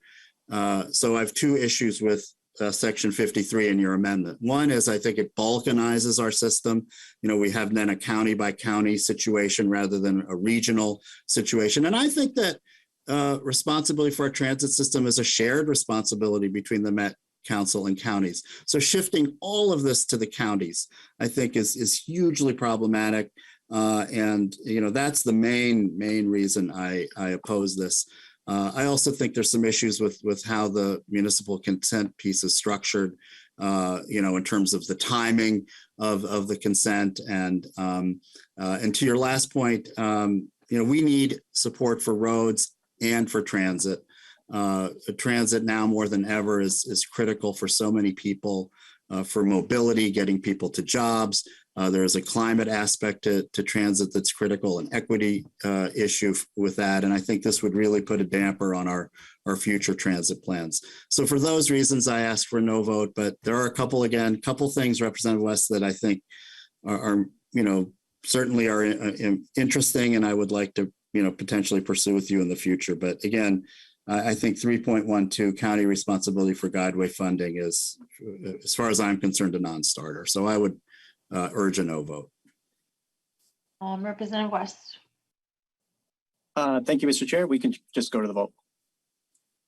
All right. Did you request a roll call on this one, Representative West? Okay. Is there any other discussion to the A19? Seeing none, Mr. Dodge will take the roll and the chair votes no. Hagel, nay. Representative Hornstein. Hornstein, no. Hornstein, nay. Representative Petersburg. Petersburg, aye. Petersburg, aye. Representative Barr. Barr, aye. Barr, aye. Representative Bernardi. Bernardi, nay. Bernardi, nay. Representative Elkins. Elkins, nay. Elkins, nay. Representative Frederick. No. Frederick, nay. Representative Hausman. Houseman, no. Hausman, nay. Representative Heinrich. Heinrich, aye. Heinrich, aye. Representative Koznick. Aye. Koznick, aye. Representative Mason. Mason, no. Mason, nay. Representative Murphy. Murphy, nay. Murphy, nay. Representative Nelson. Nay. Nelson, nay. Representative Olson. Olson, aye. Olson, aye. Representative Richardson. No. Richardson, nay. Representative Torkelson. Torkelson, aye. Torkelson, aye. Representative West. West, aye. West, aye. There are 7 ayes and 10 nays. With 7 ayes and 10 nays, the motion does not prevail and the A19 is not adopted. Next, we have the A20 Amendment. Representative West, did you want to offer this amendment as well? Yes, Madam Chair, I will move the A20 Amendment, and hopefully the third time's a charm. So this is something that is very near and dear to my heart and to my community and my county in particular. North Star Commuter Rail has been, the case was made when it was first built that we didn't have the population density to support it. And turns out, yes, that was 100% true. It never met its projections. And now, since the pandemic, it's gone down 95%, which is just astronomical. Like, how many empty trains is that? And it's a colossal waste of money.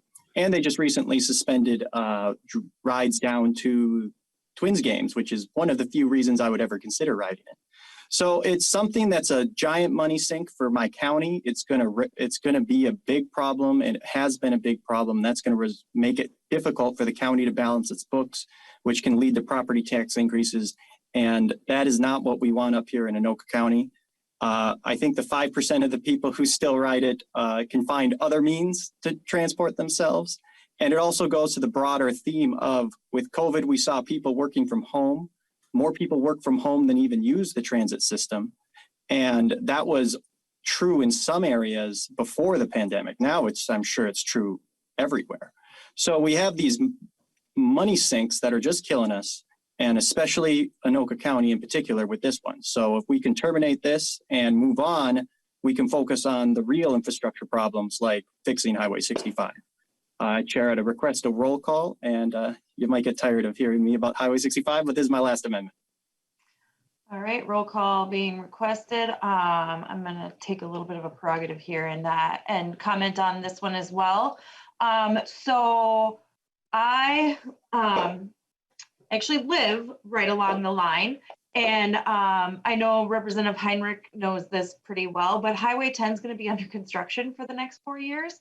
And at a recent North Mayors Metro Association meeting, which I attend on a regular basis, they had been talking about how, the construction is really going to put a damper. It's down to 1 lane on Highway 10. And, I drive that quite often. And even with it being at 2 lanes, it's usually a mess all the way up to Ramsey. And so I think, terminating the North Star right now, where there's going to be 4 years of construction on Highway 10, is a big mistake. And, the reason that, one of the reasons that the North Star is not running to the Twins games anymore is because of the fact that Anoka County hasn't paid Met Council since 2020. And when they're the biggest contributors and not committing to their deal that they signed back in 2018, I think that's one of the bigger problems. And so for me, it really is worrisome that we want to take this off the rails when there's going to be huge traffic concerns on Highway 10. And just the fact that Anoka County has decided just not to live up to their obligation is really kind of been is disappointing. And so I think that this getting rid of North Star right now, especially when we authorized the study last year to actually make informed decisions about the train is, we need to wait for that to come back. So I will, Representative Heinrich. Thank you, Madam Chair. I'm glad that you brought that up or made those statements, Madam Chair, about Anoka County, but I think, you know, that's probably not the full story, I guess, at least from my point of view. In 2022 grant agreement summary shows that Metro Transit never did plan for any special event trains. So that was, you know, now blaming Anoka County. You know, it's kind of tough because you can find that information on their own documents. So I think that's kind of been prevailing. That was actually going to be my question for Representative West, if he knew anything more in depth about how that worked. But I do support the amendment. Thank you for the time. Representative West? No, you basically hit it on the head. The county does not feel like it's being treated fairly in the agreement. And to the earlier point, it's a giant money sink. It's a very, very, very, very big and growing problem for the county. And them not contributing is just more evidence of it. And I think they're doing the right thing, representing their taxpayers well. Well, they signed, thank you, Representative West. They did sign the agreement through 2022 and haven't paid since 20. So to me, that sounds like a breach of contract, but you know, again, we don't know the details. So Representative Koznick, or I'm sorry, Representative Barr. Madam Chair, I'm supporting this, but to your comments about the ridership and Highway 10, if we get to the end of this year and the ridership isn't up 50–60% of capacity or at least fare box recovery, I don't see how that can be taken as anything other than the public putting an exclamation point on ending North Star Light Rail. Thank you, Representative Barr. Representative Koznick. Thank you, Madam Chair. Wondering if the author of the amendment, Representative West, could clarify a little bit of the discussion that I'm hearing. Is Anoka County, did they make the decision to not run the North Star 2 Twins games, or was that on the Met Council? Representative West. My understanding is that was the Met Council making the decision, and they cited the contributions from Anoka County that the chair mentioned as well. Representative Koznick. Thank you for clarifying that, Representative West, and thank you for bringing this amendment. I've long been an advocate that we need to have efficient use of our transportation dollars, and this is like the epitome of inefficiency, and Anoka County recognizes that now. And I think it's with a lot of the potential new funds that we're getting, I'd mentioned in committee previously that, maybe we take some of those federal dollars or what you're proposing to do is end it and get that federal waiver. But if not, maybe we take other funds that we have and just terminate that and save the taxpayers more money down the road. Additionally, I do not believe that we've ever seen that, and I remember a study looking at this last session, there is no correlation with the North Star line and reducing congestion on Highway 10 or 94. So while I wish that was true, if it was, we would have much better flow of traffic in a lot of areas where the trains are. In this case, I don't believe that's true. And so Representative West, thank you for bringing this amendment for us. And I will be supporting mothballing North Star. Thank you, Representative Koznick. It's actually that they are doing construction on Highway 10. So it's down to 1 lane. So it's actually the congestion is going to be increasing for the next 4 years. And so I think if you've ever sat on Highway 10 in rush hour, even with 4 lanes, it takes a long time. So I'm sure my cousin who lives behind the Broadway Pizza in Elk River is going to be taking the train a lot more than right now. So Representative Koznick. Just to remind the committee and yourself, Representative Vice Chair Cagle, I did grow up in actually Ramsey. I went to Anoka High School, and I'm familiar, spent a lot of time on Highway 10, and I don't think the North Star has relieved any congestion there. If there is congestion there, it is because of construction, and I don't think the North Star will be relieving that traffic very much. But I am glad that we were able to do some expansion and projects on 94 on the other side of the river. Hopefully that'll be the reroute for many people to avoid that construction. But I'm glad that we are investing some money on Highway 10, and I hope the constituents in that area and those around the state that use that road will appreciate it, and it'll be more efficient once that project's done. Thank you. Representative Heinrich. You're on mute. Thank you, Madam Chair. One more time. I couldn't let it go, but I'll be quick. So in the service agreement, you expect X amount of dollars for X amount of trips. It's a fact that the Twins games were never planned into they weren't put in. And so why would Anoka County and have to pony up for less service? I think Sherburne and Hennepin are both still paying for lack of trips, I think, in the original agreement. So the term breach of contract's been thrown around. I think that's a little strong to lay blame on Anoka County for breach of contract. And I said my piece. Thank you for the time. Thank you. Representative Hornstein.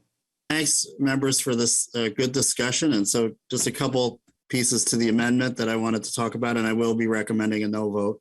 But I wanted to let the committee know and the general public that, this is an issue, and it needs to be examined.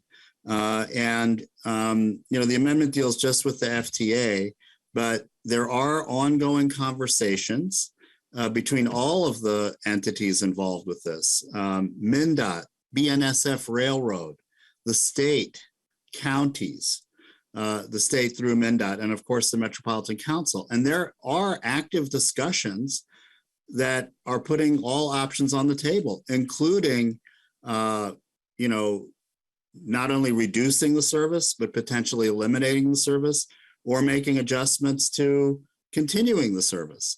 Those are all on the table. Those are all being discussed now by all of the partners. And we may be getting some, guidance on this as early as the end of this year. Also, members, as part of the Transportation Omnibus final bill last year, Representative Newman and I agreed that, Senator Newman, oh boy, Chairman Senator Newman and I agreed that not only should North Star be studied for post-COVID ridership patterns and projections, but all of the commuter services. We have commuter buses that I think are still struggling with their ridership. I'm confident that will come back as the pandemic ebbs. We hope it will ebb. We're still in the midst of it. But that study is being conducted by the University of Minnesota, the Center for Transportation Studies. We wanted an objective study done of all commuter routes, buses and trains, including the North Star. So we're going to have the North Star group specifically issuing some recommendations by the end of the year. We're going to have the U of M next year giving us a series of recommendations. And so I, for one, I'm going to hold by those conversations that are taking place. And just to let folks know, all aspects of North Star are being discussed.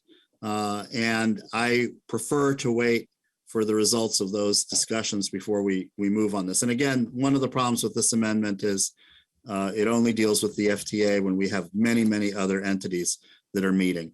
So appreciate the conversation. It's an important one. I'm going to recommend a no vote on the A20 amendment. Representative West. Thank you, Madam Chair.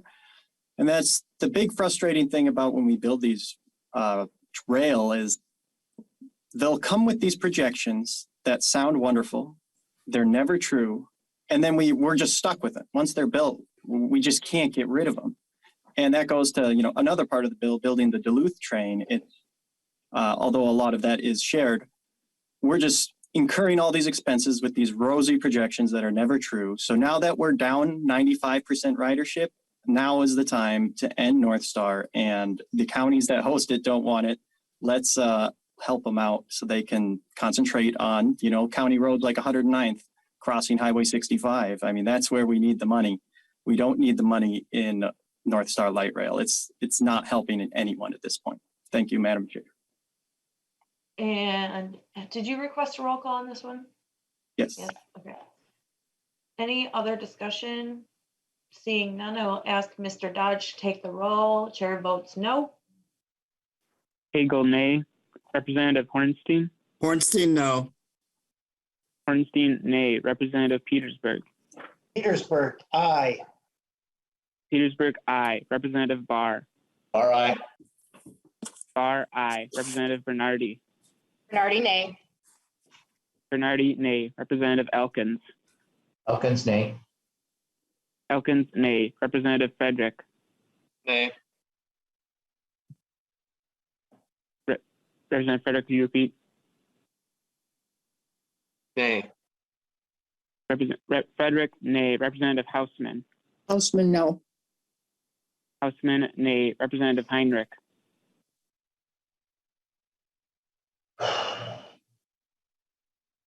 Representative Heinrich.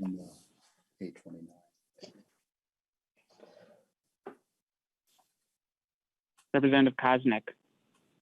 Cosnick votes aye. Koznick, aye. Representative Mason. Mason, no. Mason, nay. Representative Murphy. Murphy, nay. Nay. Murphy, nay. Representative Nelson.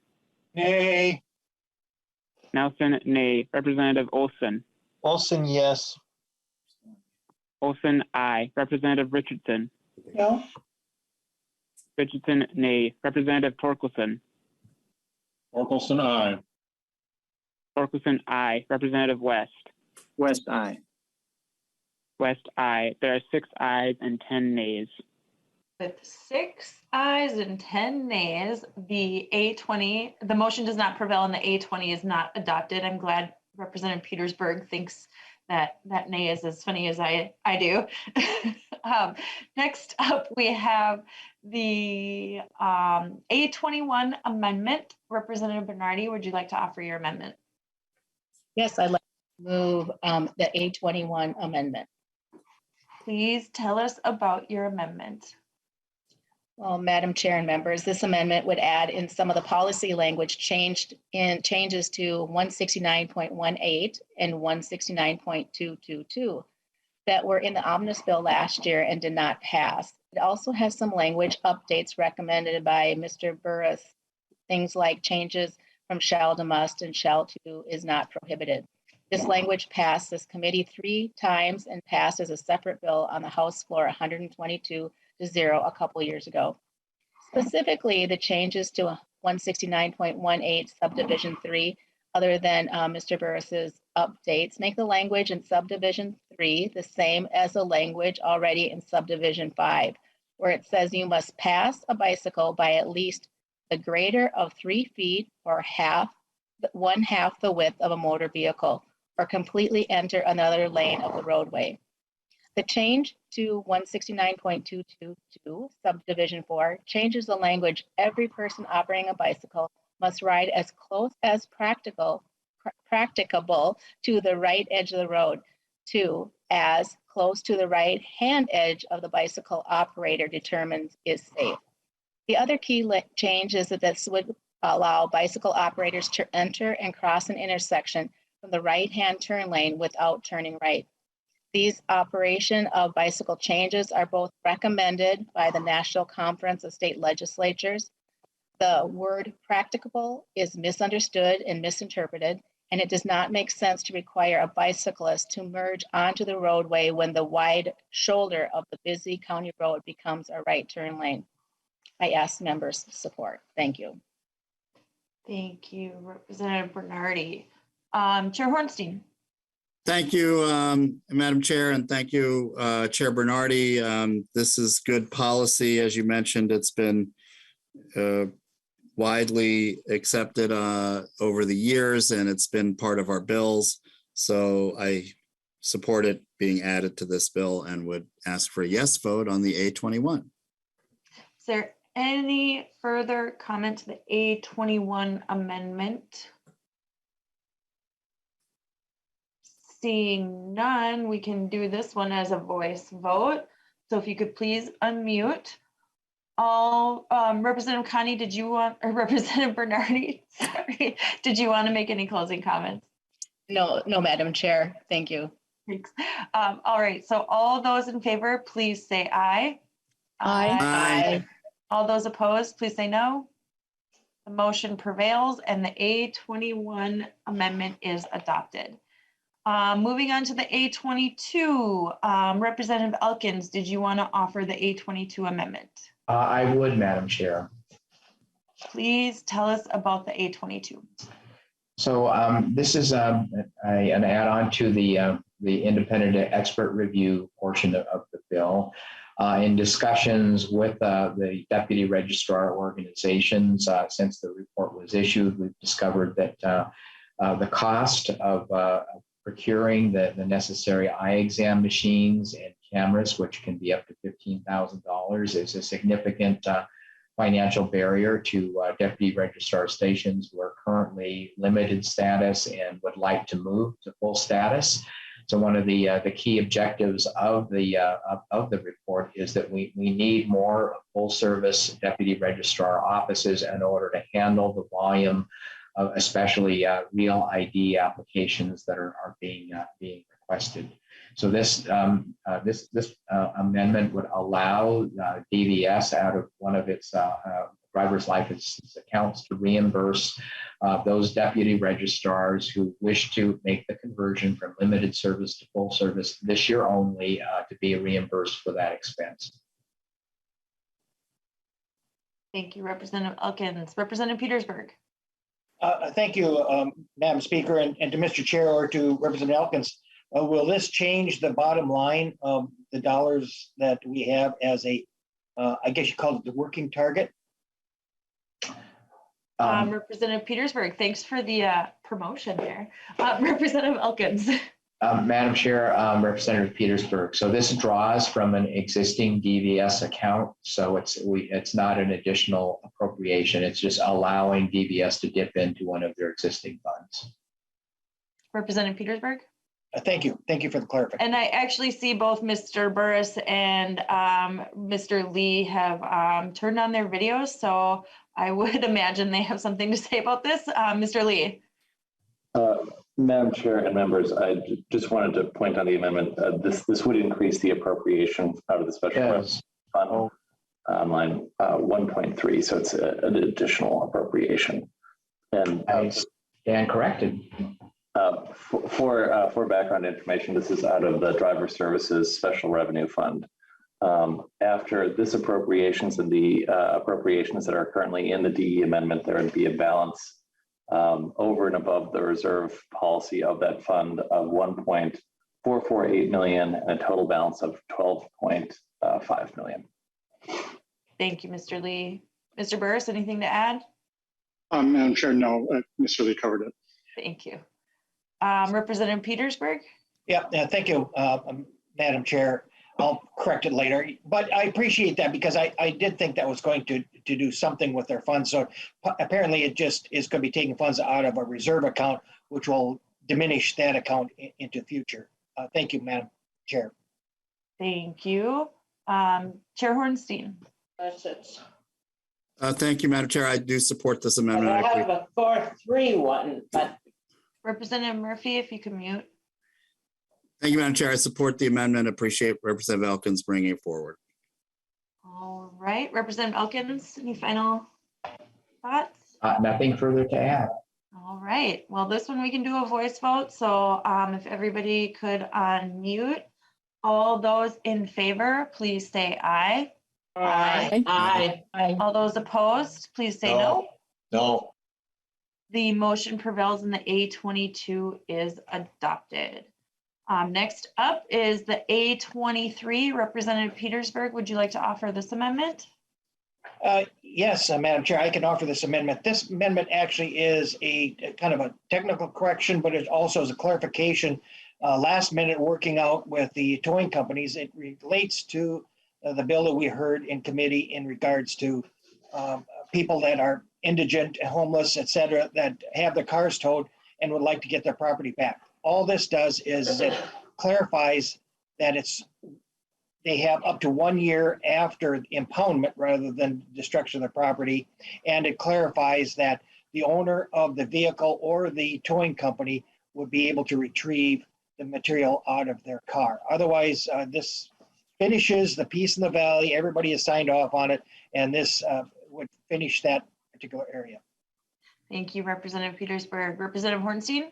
Thank you very much, Madam Chair. And I want to thank Representative Petersburg for his work on this. This is really, really important. It's going to really help people. And also your work with all the different parties involved is very helpful. And I would encourage everyone to vote yes on this Petersburg amendment.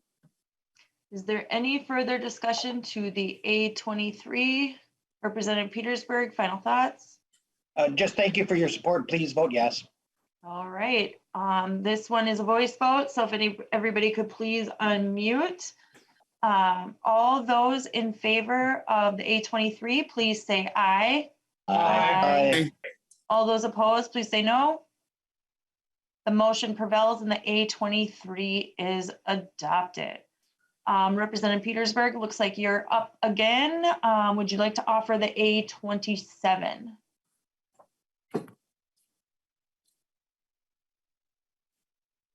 Does anybody want to claim the A27?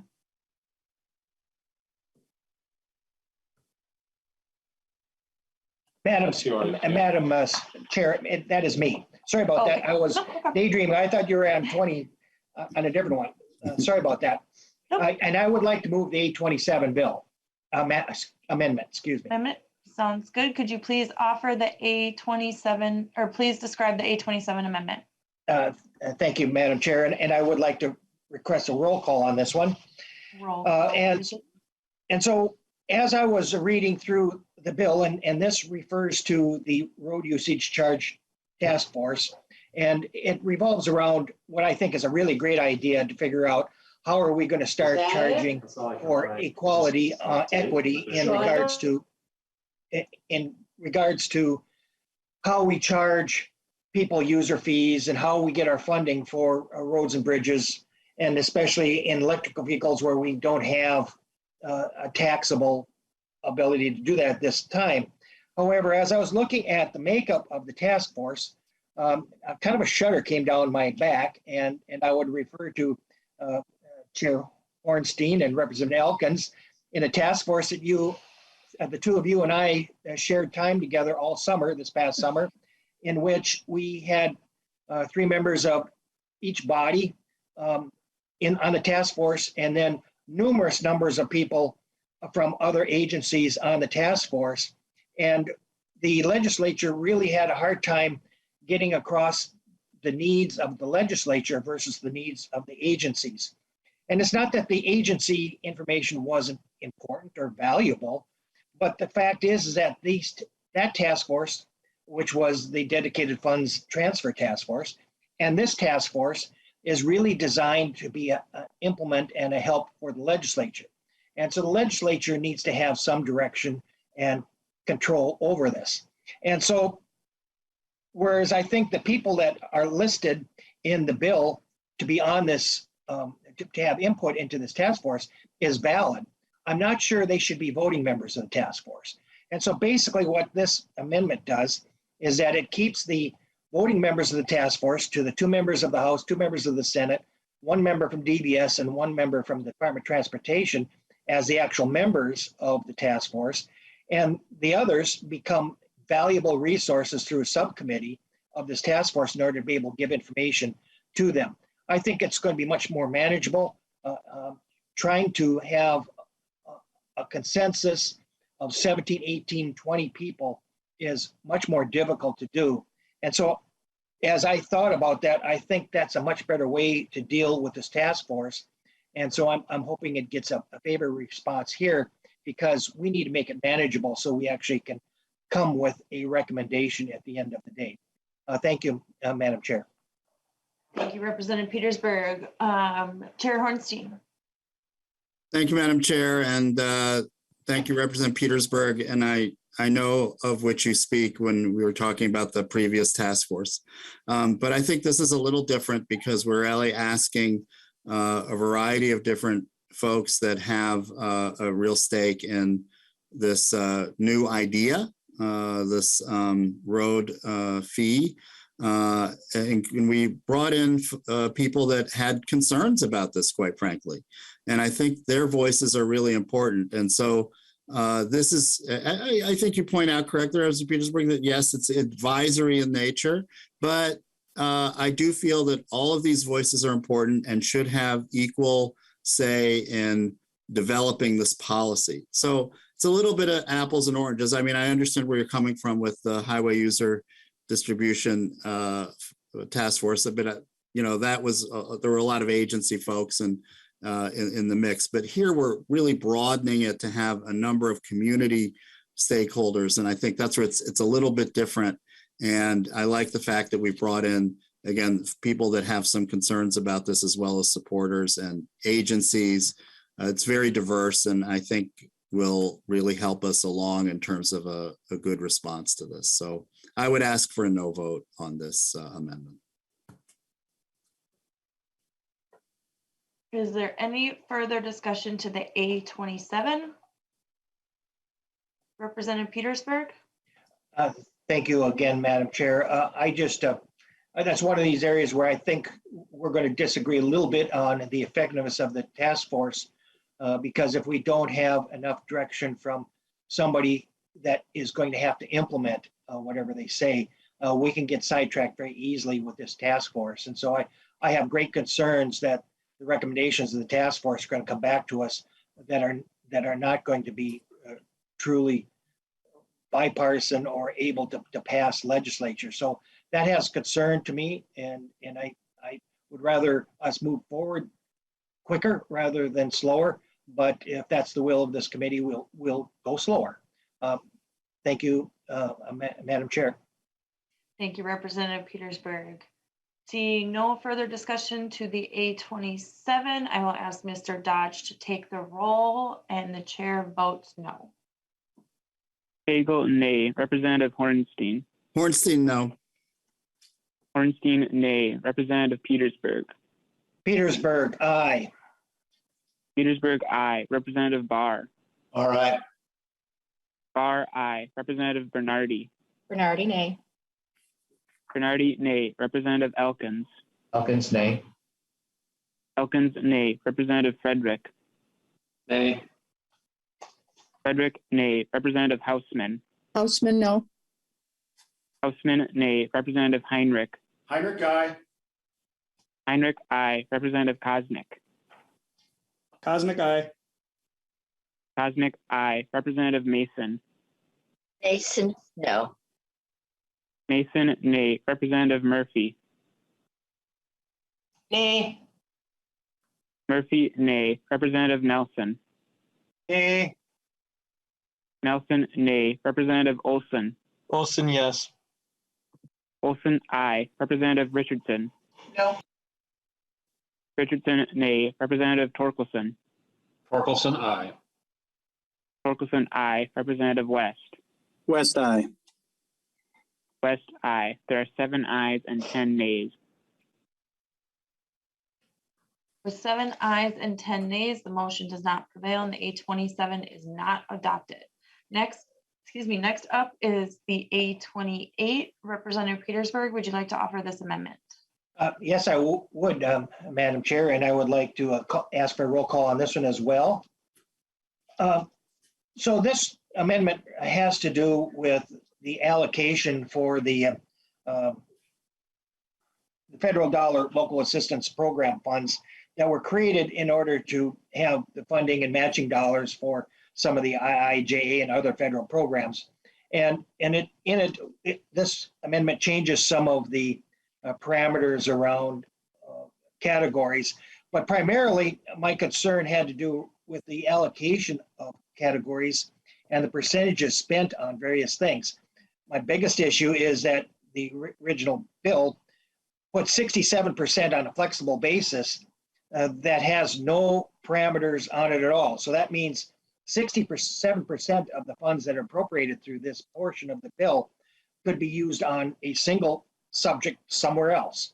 And I have real concerns that the legislature doesn't have a little bit more authority or oversight over some of those funds. So this particular amendment, and I know that you're going to have disagreement on the percentages, but it really puts 20% then of these funds for local roads, 20% for bridges, 7% for transit projects, 15% for freight rail projects, 10% for ports, 10% for small airports, keeps the 3% for electric vehicle infrastructure, and then that leaves the 15% for the flexible basis for moving it forward. I just think we should have a little bit more direction rather than giving too much discretion to the agencies and those that will be funding this. And so that's my amendment, Madam Chair. Thank you, Representative Petersburg. And I'd like to speak to the A28 as well. So I think I'm actually more amenable to the changes in the allocation splits. The piece that concerns me is the project evaluation criteria. When we were looking at the project evaluation criteria, we really tried to not only put forward our vision and values for Minnesota when it comes to our transportation system, but also tried to align it a lot with what the federal IIJA bill, their discretionary funding in that actual piece of legislation, so that we could really try and mirror the federal bill, as well as put some sort of vision and values into this piece of legislation. So we wanted to make sure that we're reducing our vehicle miles traveled, that we're looking at decreasing our carbon emissions, looking at equity. And I think a lot of that project evaluation could fit in within the allocation splits. And so I'm more amenable to the allocation splits. Really, my concern with this amendment is the project evaluation criteria. And so I think there's more work to be done on this. So, Chair Hornstein. Thank you, Madam Chair. And first of all, Madam Chair, I want to thank you for all of your hard work, really, since November, when this federal bipartisan infrastructure bill was passed, known as IIJA.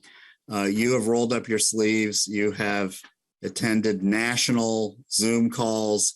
You've engaged with Mndot and the Met Council and others who have the Transportation Alliance, many people that have a real stake in this issue.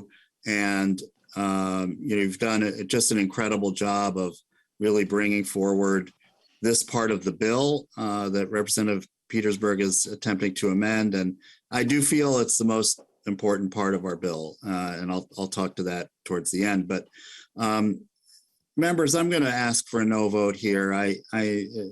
Vice Chair Cagle had mentioned climate, and I just want to touch on that briefly. We have this very week, we have yet another report from the Intergovernmental Panel on Climate Change. This is the authoritative international scientific entity that has been issuing warnings for many years. And this time it's even more dire. They're telling us, and again, this is a report released just last week, without swift action on climate, we are headed for some real trouble. And it's just a matter of years that we have to get it right. And we continue to not take this issue on an international and even national policy basis as seriously as we must. I know at the federal level, there is progress. There needs to be a lot more progress.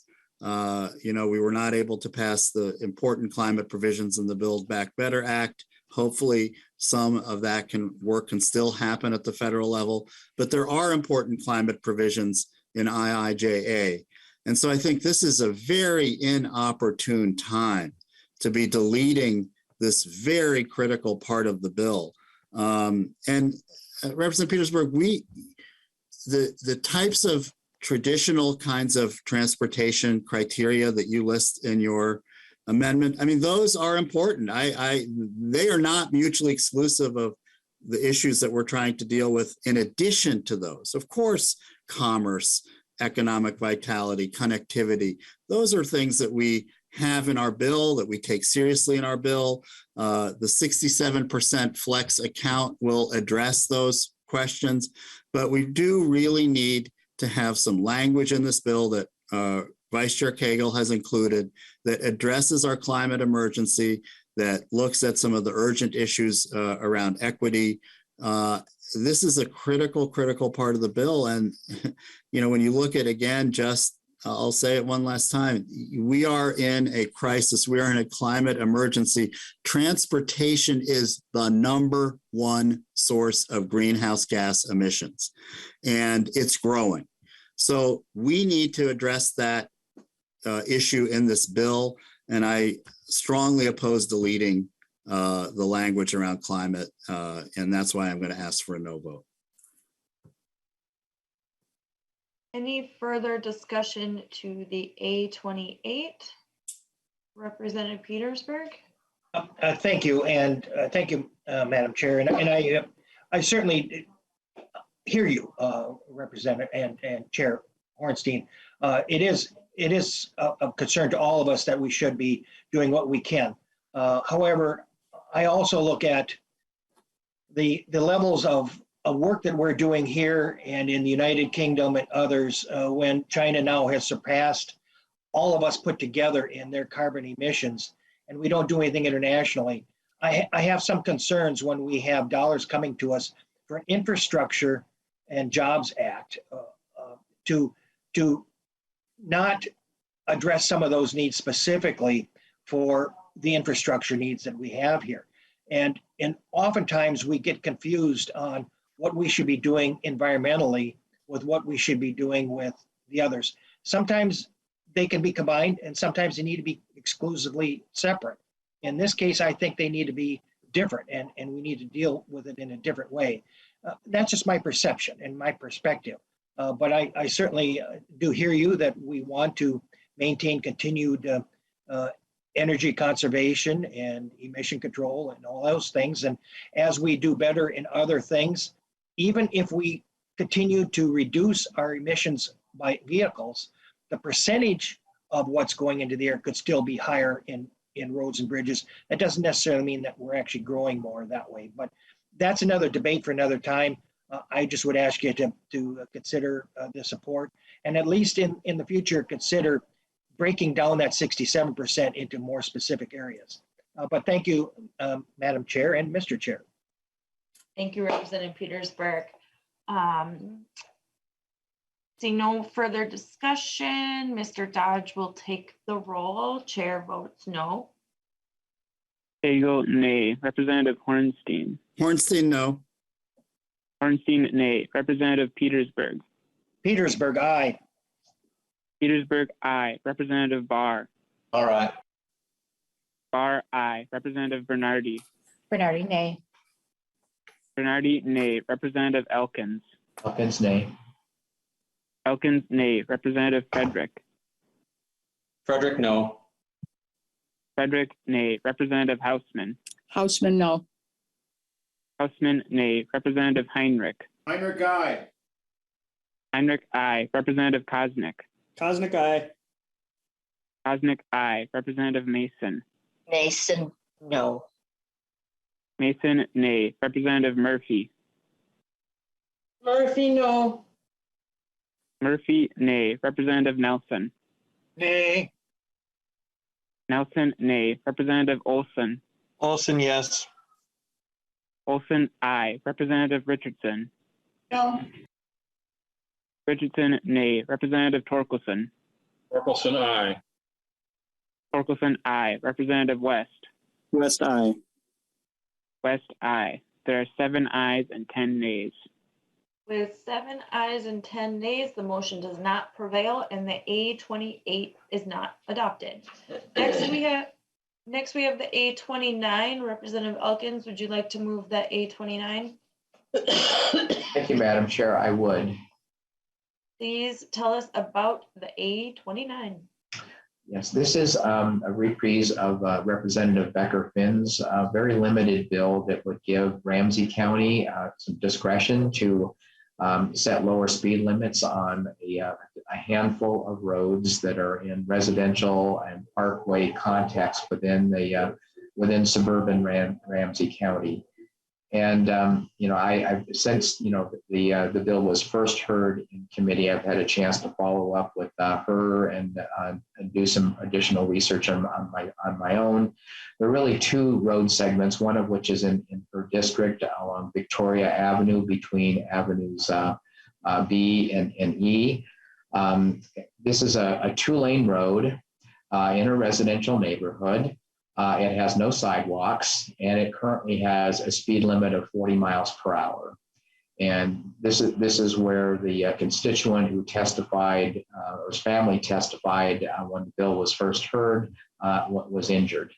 The second one was mentioned during that hearing is Raymond Avenue between University Avenue and Como Avenue. It's used as it's again a 2-lane road, used as a back door to get to the University of Minnesota's Ag School and the State Fair. In this case, people don't speed on it because it was designed for speeding.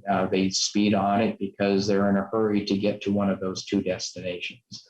If this were a city street rather than a county road, and their designation is county roads on both of these occasions, looking at the Ramsey County road map looks like kind of a fluke to me anyway. No one would really question the appropriateness of reducing the speed limits on these two road segments. As part of the Traffic Safety Council that we're forming as part of our larger bill, these are the kinds of issues that I think need to be discussed in that context in terms of a more broad application.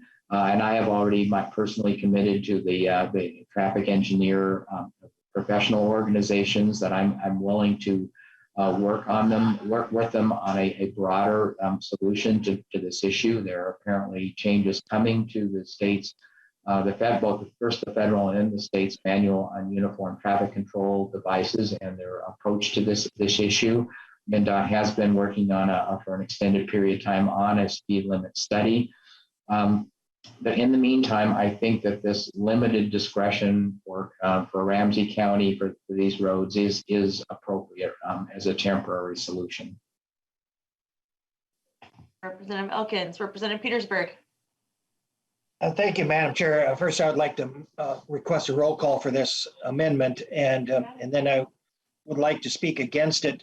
I think it's a poor policy decision to start moving some of these piecemeal speed limit things through. I know we did it last year, but as you heard Representative Elkins say, this is exactly what this safety council or safety task force is supposed to be reviewing. I think we're premature when we start adding this here. We are hearing from various counties who are very concerned about how roads run from one county into the next and not having consistent roads and speeds. And the department has a fairly extensive program on determining what is the proper speed for roads and others. And I believe that their expertise outweighs the knowledge of the county commissioners and others. Even if they were to listen to their engineers may or may not have expertise in that area.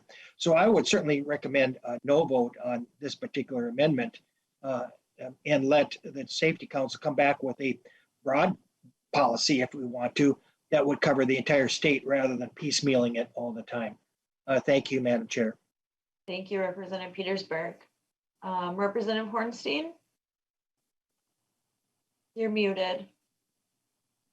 Oops. Sorry about that. Thank you, Madam Chair. I thought the hearing we had on this was quite compelling. And, there was an individual county commissioner I believe from that area that testified in support. We had members of the public from that area. Because this is such a limited, the original bill was much more expansive. I appreciate that the author, Chair Becker-Finn, has made this a much more limited bill, and for that reason, I support it. This is very much in keeping with our deep concerns about speeding and traffic safety, and I hope that, again, moving forward, we can have a more broader and expansive discussion. But for this particular stretch of road and this particular area, I think it's appropriate, and I would ask for a yes vote. Thank you, Chair Hornstein. Representative Elkins? Nothing further to add, Madam Chair. All right. Any further discussion?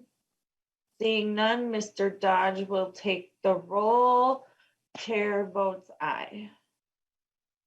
Hagel, aye. Representative Hornstein. Hornstein, aye.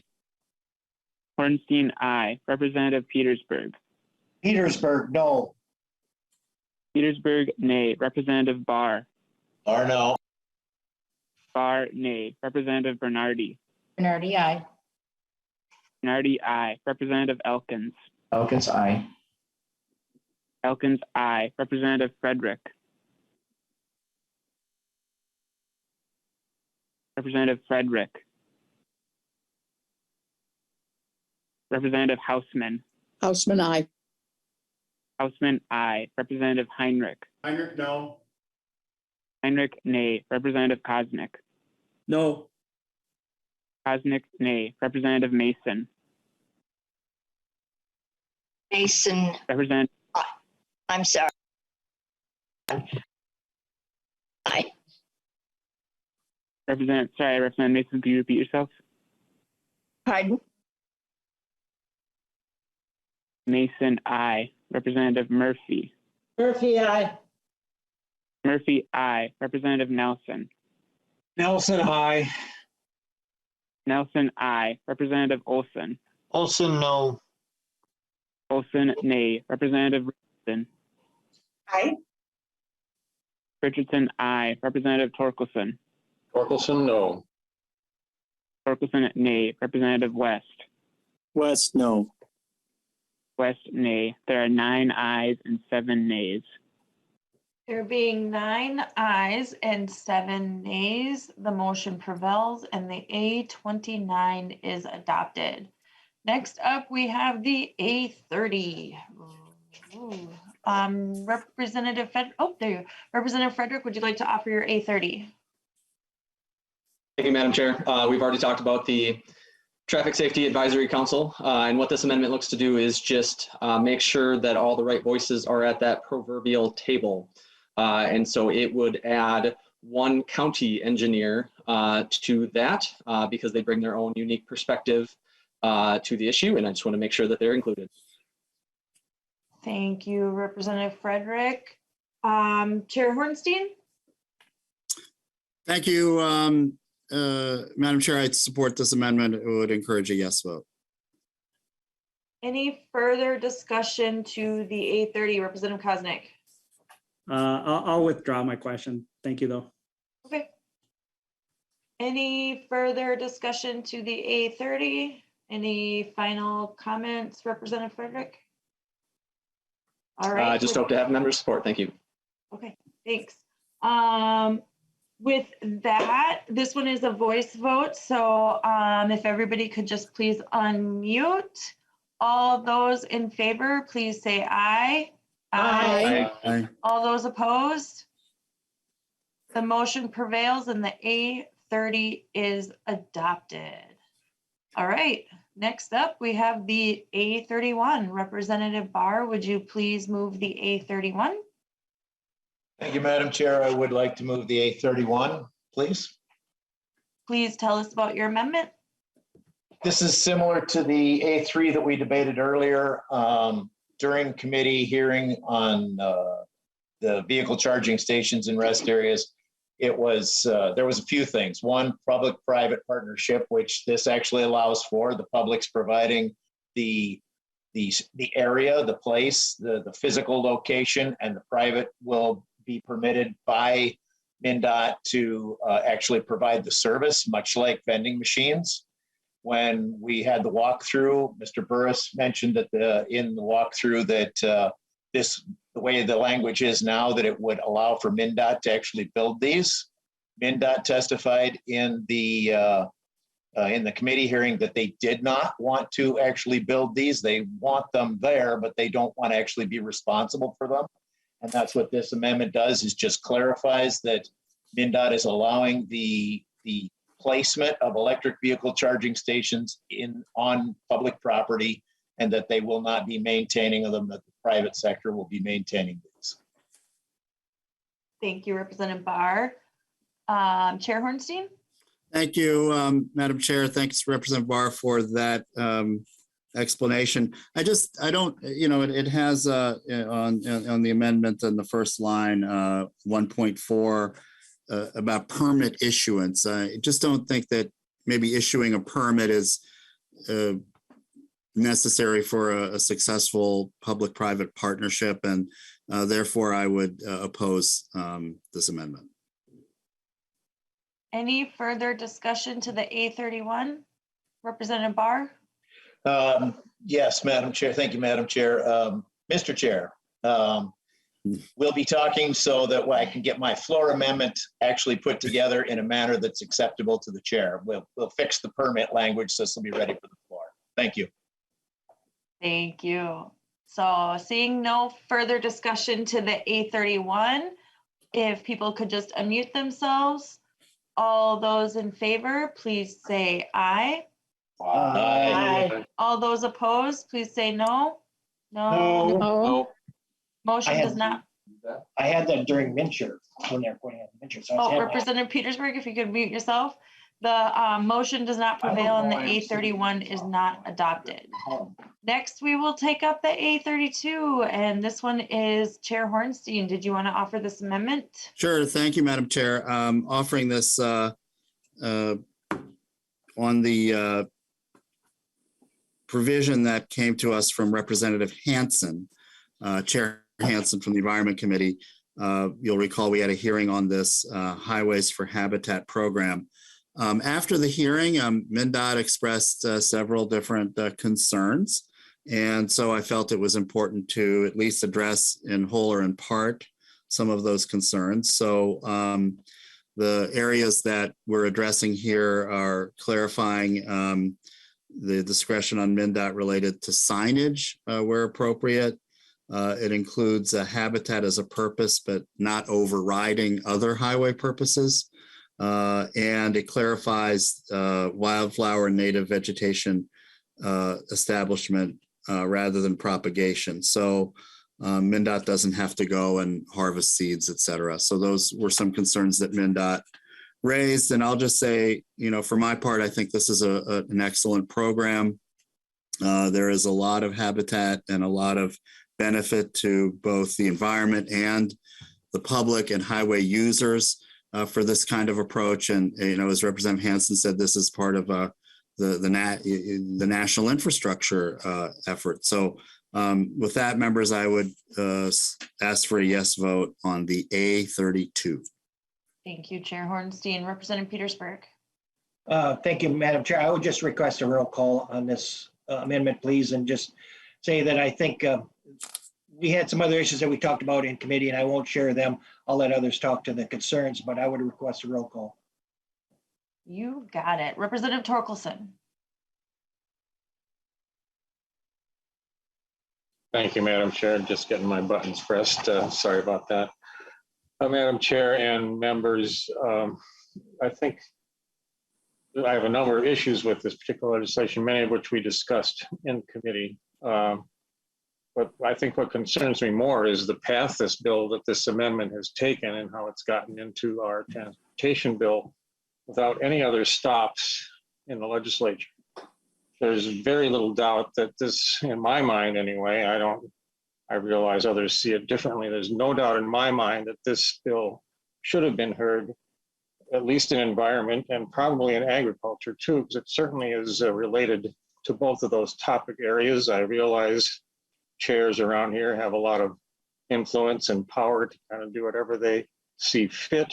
And I guess I'm still a little sore after what happened on the House floor today when the farm in DFL was totally ignored. I don't know how the opposition can call themselves DFL when actions such as those taken today are taken, and when bills like this are added to omnibus bills without the proper hearings being held. Thank you, Madam Chair and members. Thank you, Representative Torkelson. Is there any further discussion to the A32? Representative Koznick. Thank you, Madam Chair. And it being an amendment, I don't have the information from committee. What was the cost or the financial implications of this? If either staff or the author would know. Chair Hornstein. This is $1 million one-time general fund appropriation. Sorry, Madam Chair and Representative Koznick. It's a $1 million general fund. Representative Koznick. Thank you. Appreciate the answer, Representative Chair Hornstein. And it's a little rich for my blood. Any further discussion to the A32? Chair Hornstein. Thank you, members. I ask for your support and a yes vote. All right. Seeing no further discussion, Mr. Dodge, can you take the roll? And the chair votes aye.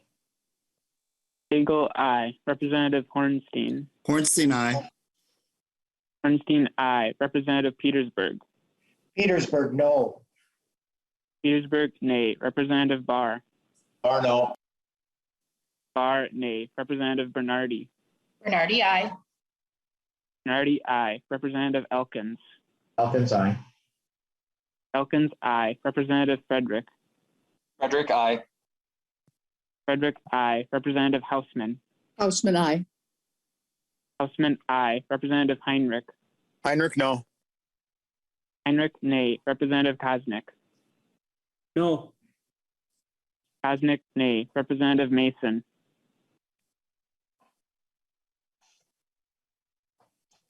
Representative Mason.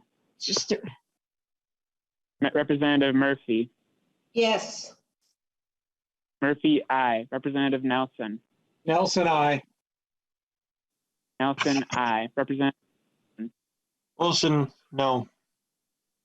Wilson, no. Representative Richardson. Aye. Richardson, aye. Representative Torkelson. Torkelson, no. Yeah. Torkelson, nay. Representative West. West, no. West, nay. There are 9 ayes and 7 nays. With 9 ayes and 7 nays. the Mason votes aye. Oh. Did you? Sorry, with 10 ayes and 7 nays, the motion prevails and the A32 is adopted. Next up, we have the A33. Representative Bernardi, would you like to move the A33? So moved. Great. Can you please tell us about your amendment? Madam Chair and members, I'm pleased to introduce the A33 Amendment on work zone safety, co-authored by Representative Petersburg and myself. We wish to keep a discussion on safety and speed reduction in work zones moving forward. While progress has been made the past 4 years, there are still unanswered questions.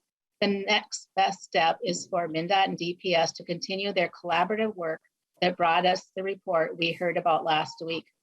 Work zone speed management study of February 2022. The report stated that the work zone speed management task force recommended a pilot project for speed safety cameras to assess the effectiveness within work zones on Minnesota State highway system. Mndot and DPS agree that the proposed demonstration project would be a worthwhile endeavor. The Minnesota State Patrol is open to the idea, depending on the parameters and support for the endeavor. Furthermore, the Minnesota State Patrol recognizes that work zones create extraordinary challenges to traditional enforcement methods for a variety of reasons. The agencies believe that the speed safety cameras would be one of the most effective methods to manage speeds in work zones discussed in this study, and that was in the report. Therefore, the amendment before you changes the dynamic so that the agencies themselves take the lead, sit down and collaborate to bring forward an implementation plan for this body to consider, rather than having this responsibility fall on workers and advocates interested in saving lives and reducing speed.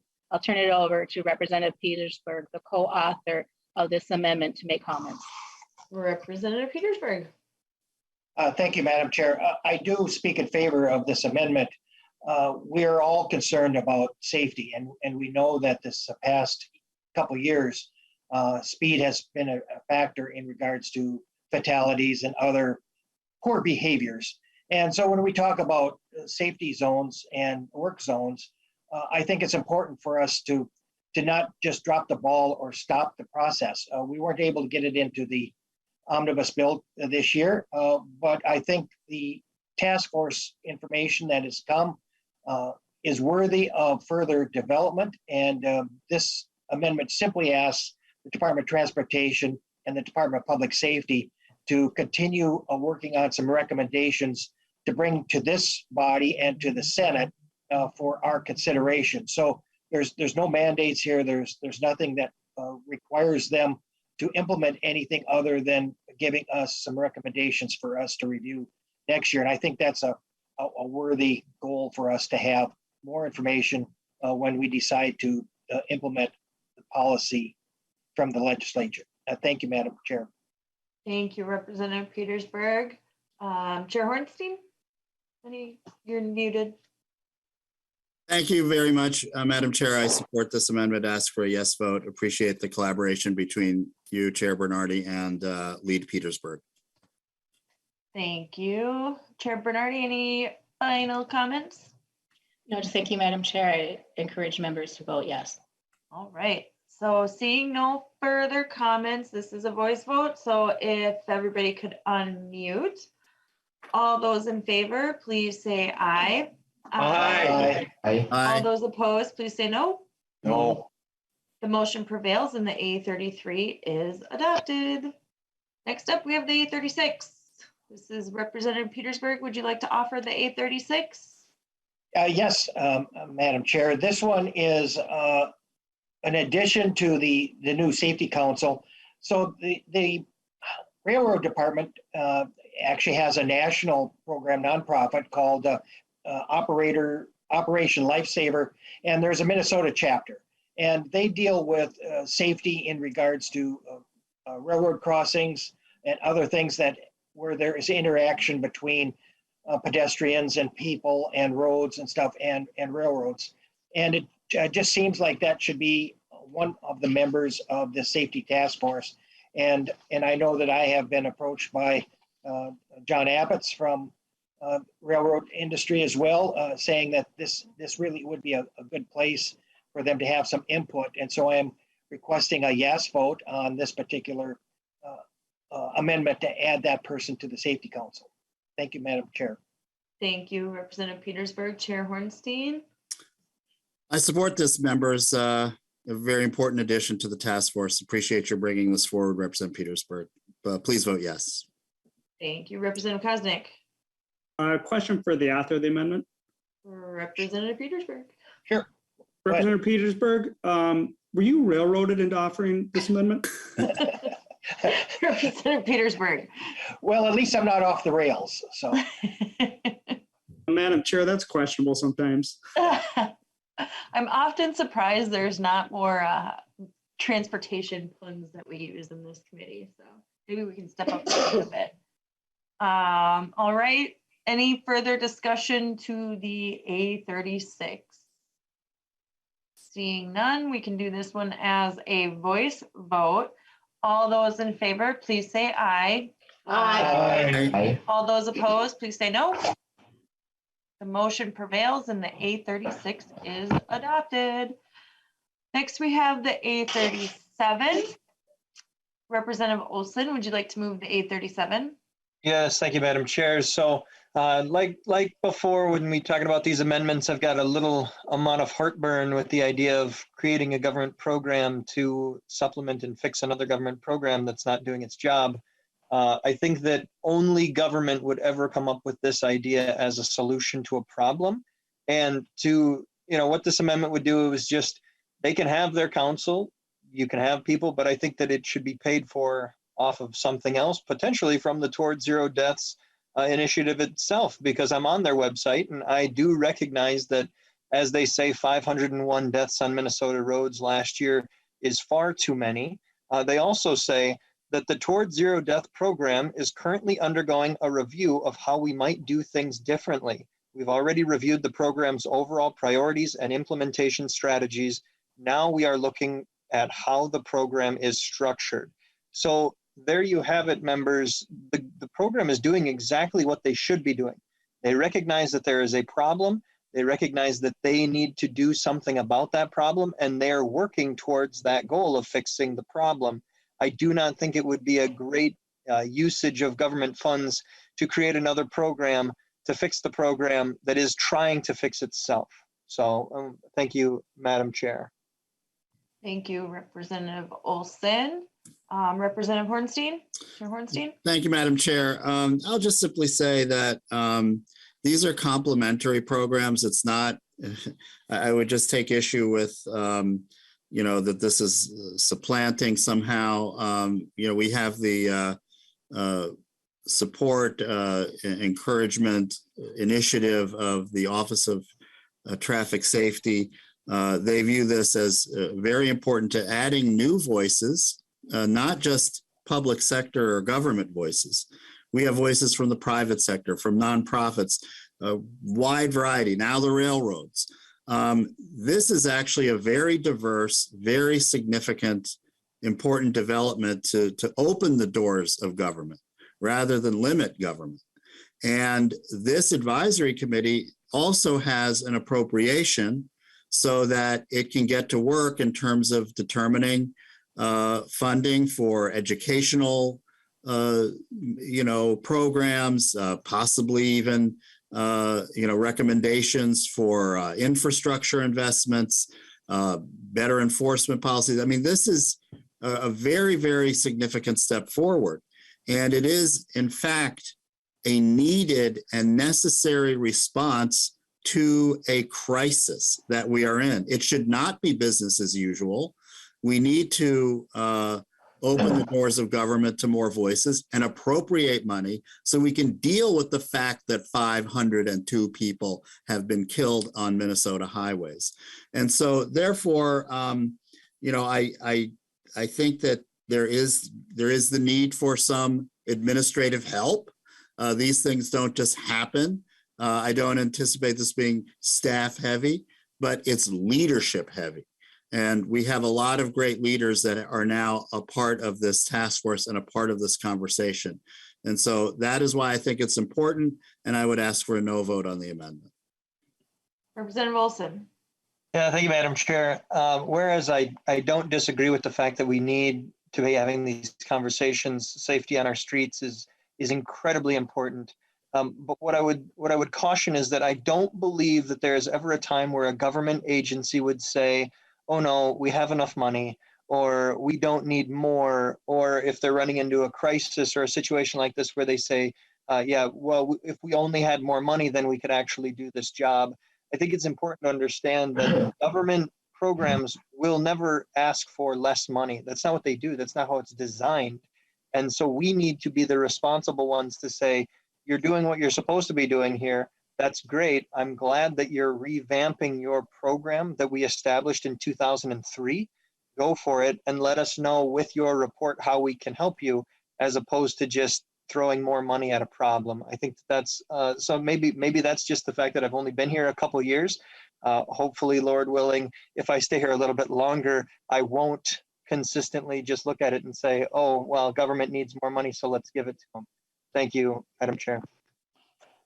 Thank you, Representative Olson. I'm not seeing any further discussion on the A37. This will be a voice vote as well. So if you could unmute, all those in favor of the A37, please signify by saying aye. Aye. All those opposed, please say no. No. No. No. The motion does not prevail and the A37 is not adopted. Next up, we have the A22-0416, which is, I believe, Representative Barr's amendment. Would you like to move your amendment? Thank you, Madam Chair. We're down to the last two. I will try and be succinct as possible. This is a one-word change, goes from 17% to 5%, and this is in the corridors of commerce. We have heard numerous times how important the corridors of commerce is, and I would like to take 12% of that admin fee and put it back into actually building highways. Thank you, Representative Barr. Representative Hornstein? Chair Hornstein?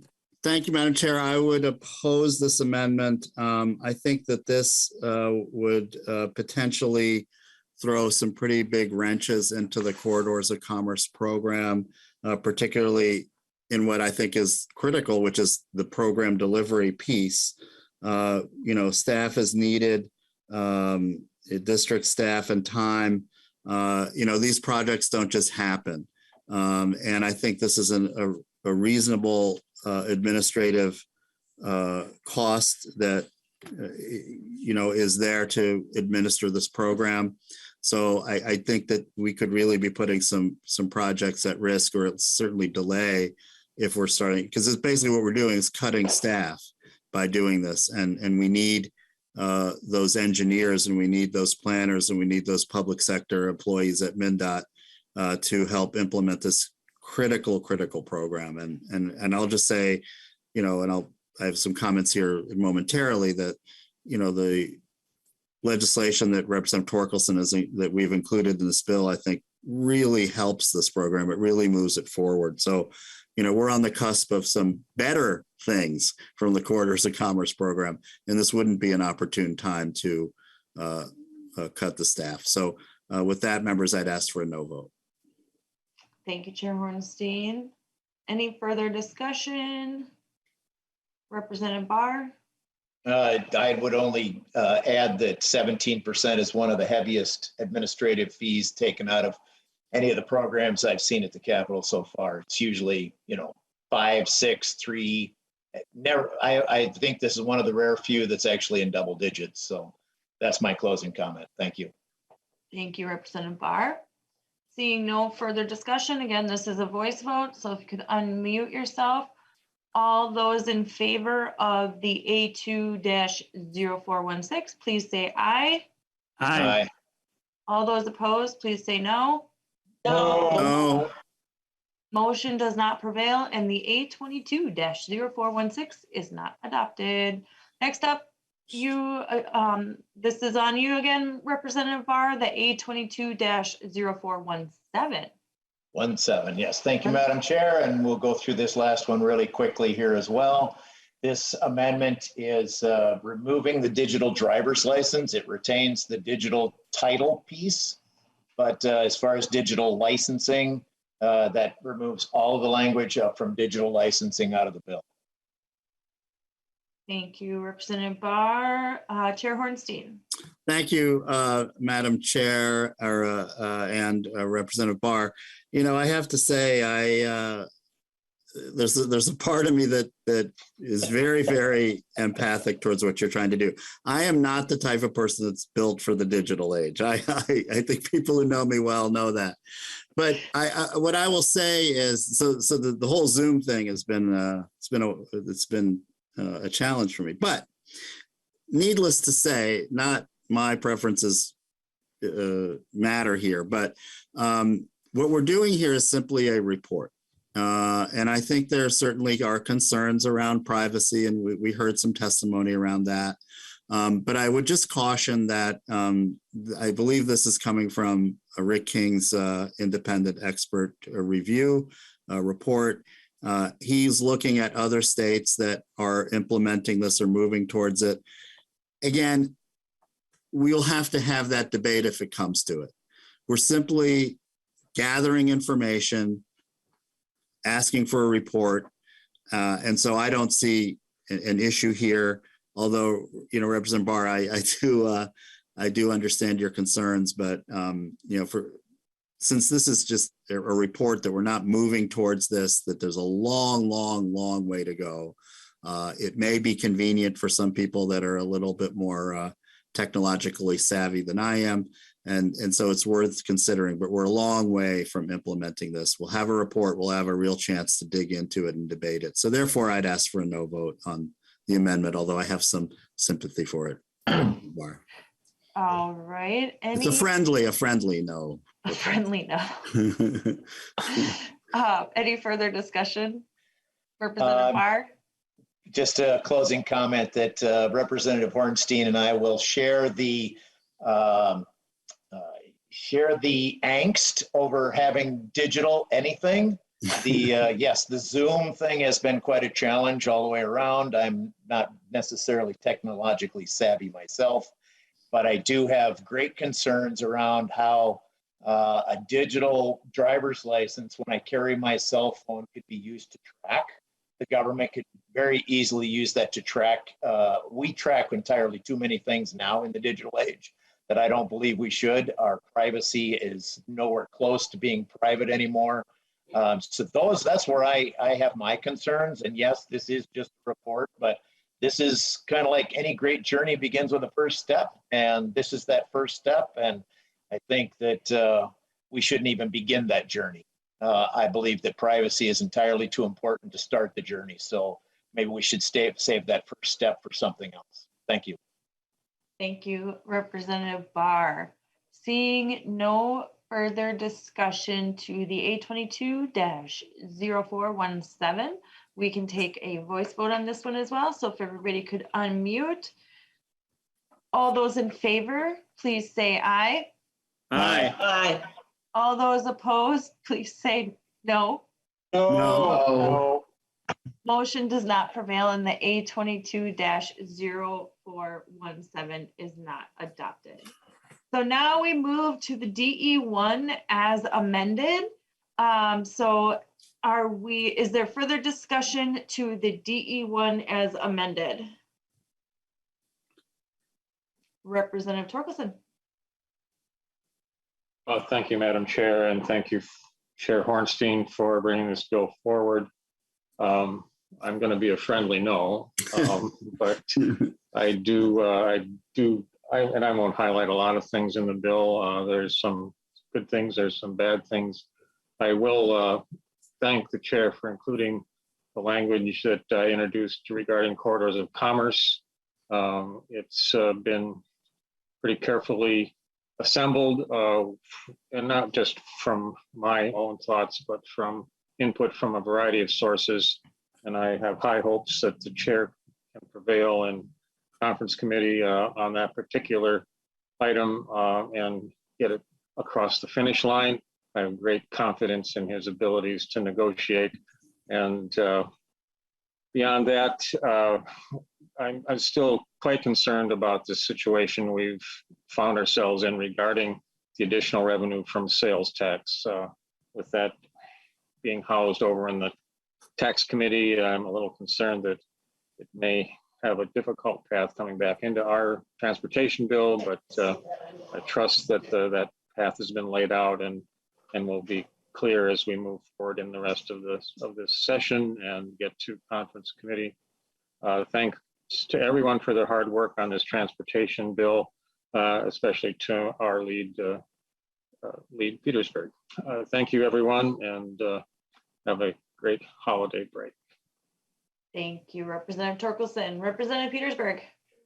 Thank you, Madam Chair. And I'd like to be the last, if there are others, just before Mr. Chair, if there are other discussions. Otherwise, I will give my comments now. All right. Thank you. I appreciate that. And Mr. Chair, I want to thank you for our collaboration, for your willingness to touch base with me and to listen to some of my concerns as well. I think we have a great working relationship. We disagree on some things, but friendly. Understanding that our perspectives come from different areas doesn't make our beliefs any less valid. It just means that we need to still work through certain things. I'm not going to talk a lot about some of the concerns we have in the bill. I think our amendments, and other members on our side have kind of shared them with the amendments that we brought forth. And so we have a concern. Representative Torkelson, I think, brought up something that is of also great concern to me, and that is the auto parts sales tax. I just recently heard that the tax committee has passed out their tax bill, and the auto parts sales tax is not in it. So that kind of leaves us to where exactly is that going to end up? It's obviously in the Senate transportation bill.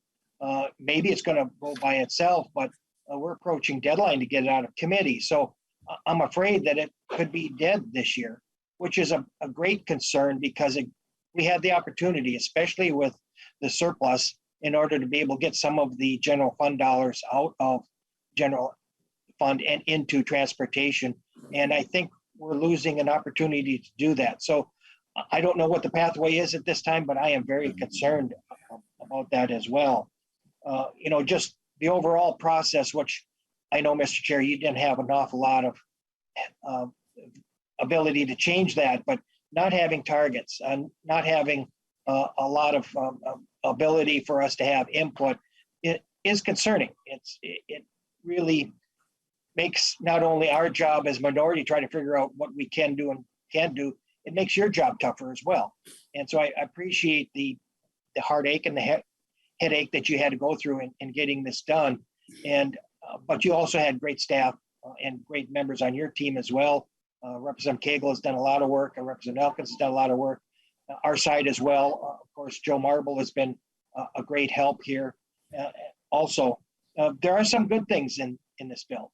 I think the revamping of corridors that Representative Torkelson has done has been very good, and I think it encapsulated a lot of work, a lot of people being involved with it. There are some additional funding sources for small cities and others, whereas we would disagree on maybe how much it should have been, but we think it's okay. But there are just an awful lot of things to be concerned with. Areas where it went too far, areas where it didn't go far enough, et cetera. I will be like Representative Torkelson, a very apologetic, kind of. I wish I had more in this bill that I could support at this time. I do think that it's going to be a real struggle to get this out of conference committee, especially when we're joined in with others. It's going to make it almost impossible. And that saddens me because the work that we have done could go for naught. But I will stay optimistic, and we'll do whatever I can to help you, Mr. Chair. Thank you for your work, but I will unable to support it at this time. Thank you. So members, we are on the DE, and we can do the DE as a voice vote. Representative Hausman is hand is up. Representative Hausman. Madam Chair, that was just the point I was going to make. That's we're on the DE. That can be done by voice vote, and then it would be roll call for the final passage. Just wanted to clarify that. Thank you. Thank you.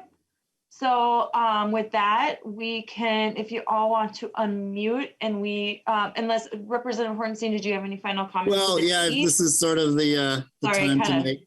I kind of messed up the order here. Sorry about that. That's okay. If this is the time we want to make some brief concluding remarks, I'll do that now. And first and foremost, I want to thank all the members of this committee. This is sort of, we will have a few informational hearings coming up at the end of April, but this is really our last official meeting of the biennium. And I've really enjoyed working with each and every one of you. Everyone has made such a great contribution on both sides of the aisle to this committee. And we've had some wonderful discussions. And particularly Representative Petersburg, I've really appreciated our working relationship and partnership and frequent communication. I think that really helps us work through issues and make sure there's a very smoothly running committee. So a big thank you to you, Lead Petersburg. And then the other huge set of thank yous, really, our staff is incredible. We have a veteran staff that have been with the committee for many, many years.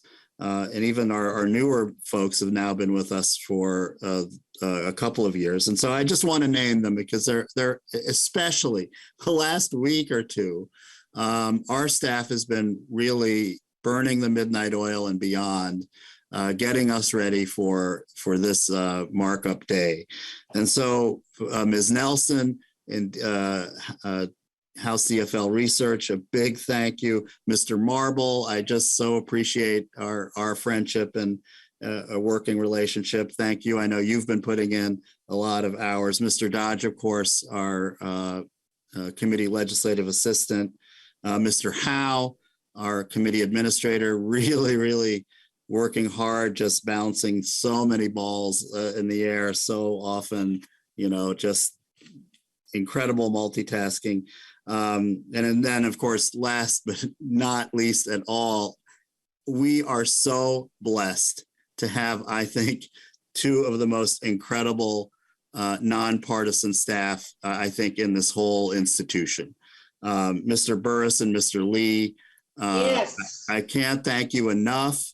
You have, served both sides so well and so ably.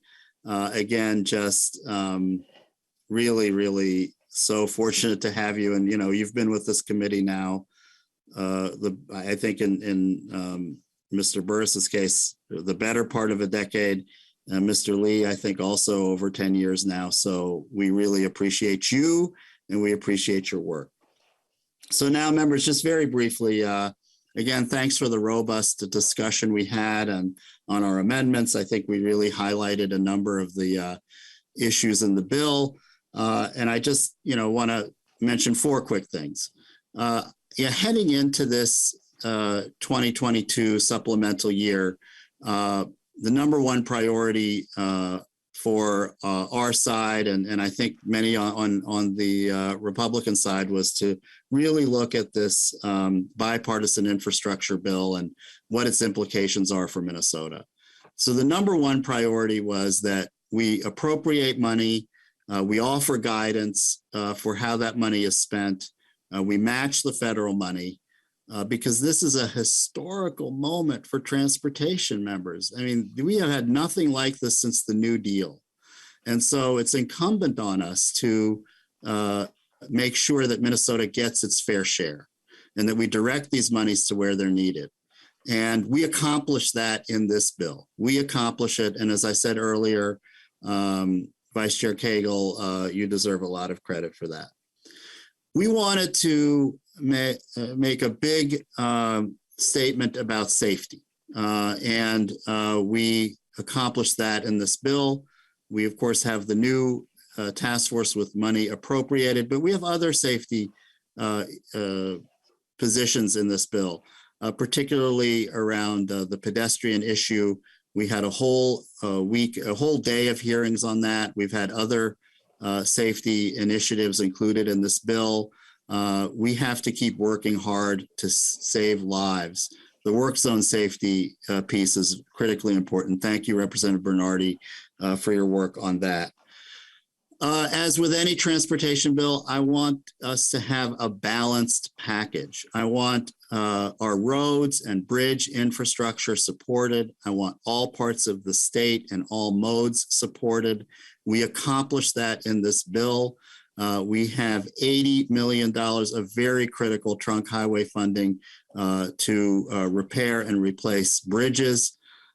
We have money in this bill for small cities and townships. We have very important new investments in our transit system, and making that a key part of any transportation bill is significant, because transit is very important for our goals around climate and equity and mobility and getting people to where they need to go. And so we have Representative Jordan's bill, I think, is a key part of this, electrifying our transportation infrastructure, be it buses or regular vehicles through our EV charging infrastructure pieces. Absolutely critical. So we have a balanced package. All modes, all parts of the state benefit from this bill. And I also am very proud of the fact that we are able to move forward a passenger rail initiative that has been really worked on for many, many, many years. This is an important time to support the NLX, and so that is a key part of this bill as well. And we have lots of support for that line all the way from Duluth to the Twin Cities, and I think will be an important part of our regional infrastructure. So with that, members, we have a very, very good bill, a good bill for mobility, a good bill for jobs, a good bill for climate, a good bill for equity, a good bill for all parts of the state. And Madam Chair, I guess, is this the time I renew my, no, or We're on the we want to adopt the motion to adopt the DE1 is, I think, where we're at right now in the process. So. All right, thank you, Chair Hornstein. So we will As move amended. on. As amended. So as amended, yes. So we will be taking a voice vote on adopting the DE as amended. So if everybody could unmute, all those in favor, please say aye. Aye. All those opposed, please say no. No. No. The motion prevails, and the DE1 as amended is adopted.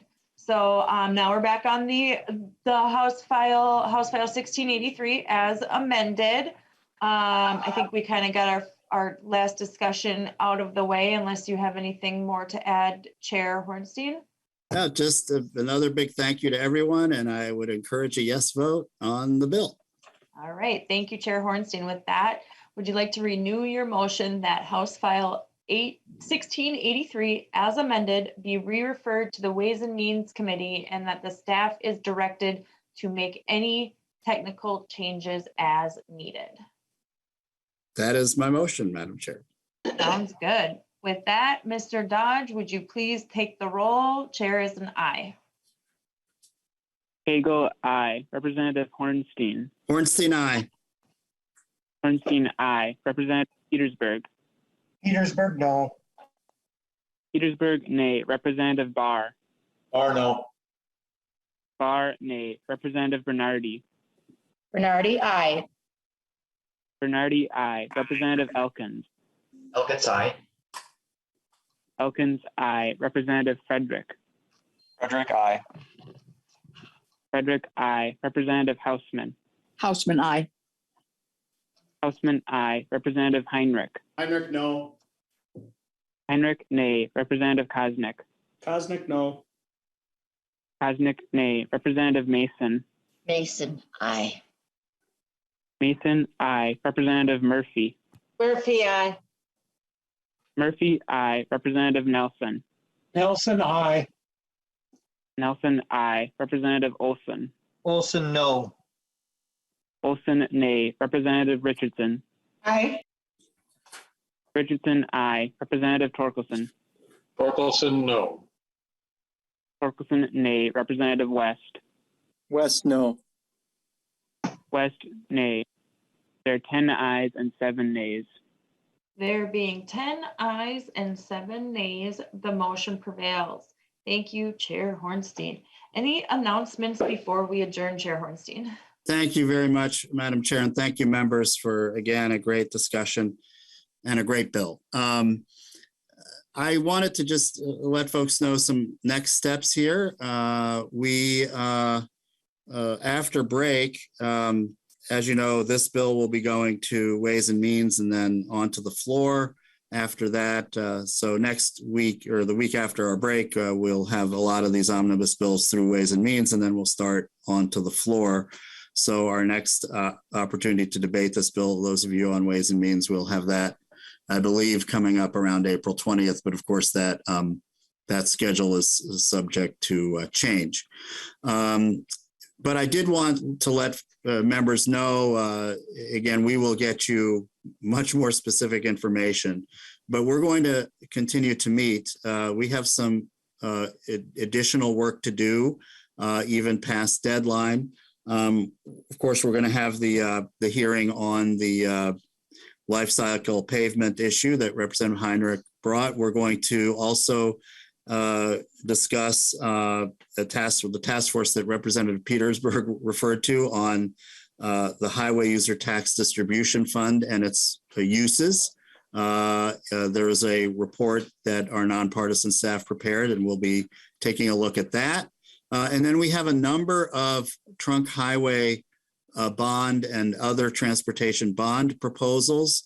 And we're going to hear those bills on an informational basis. That's kind of been a tradition in this committee. We haven't done it the last couple of years, but I think it's pretty important to do it this year, not only because there are critical transportation bonding requests that are worthy of hearings, but there is a fairly large bonding earmark section in the Senate bill, and we want to be prepared for that.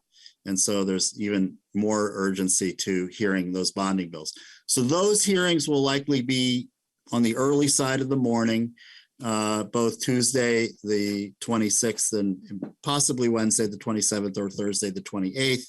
But I envision about 2 hearings, and I'm saying the morning because we'll probably be on the floor in the beginning in the mid to late mornings and into the evenings when we're debating these omnibus bills last week of April.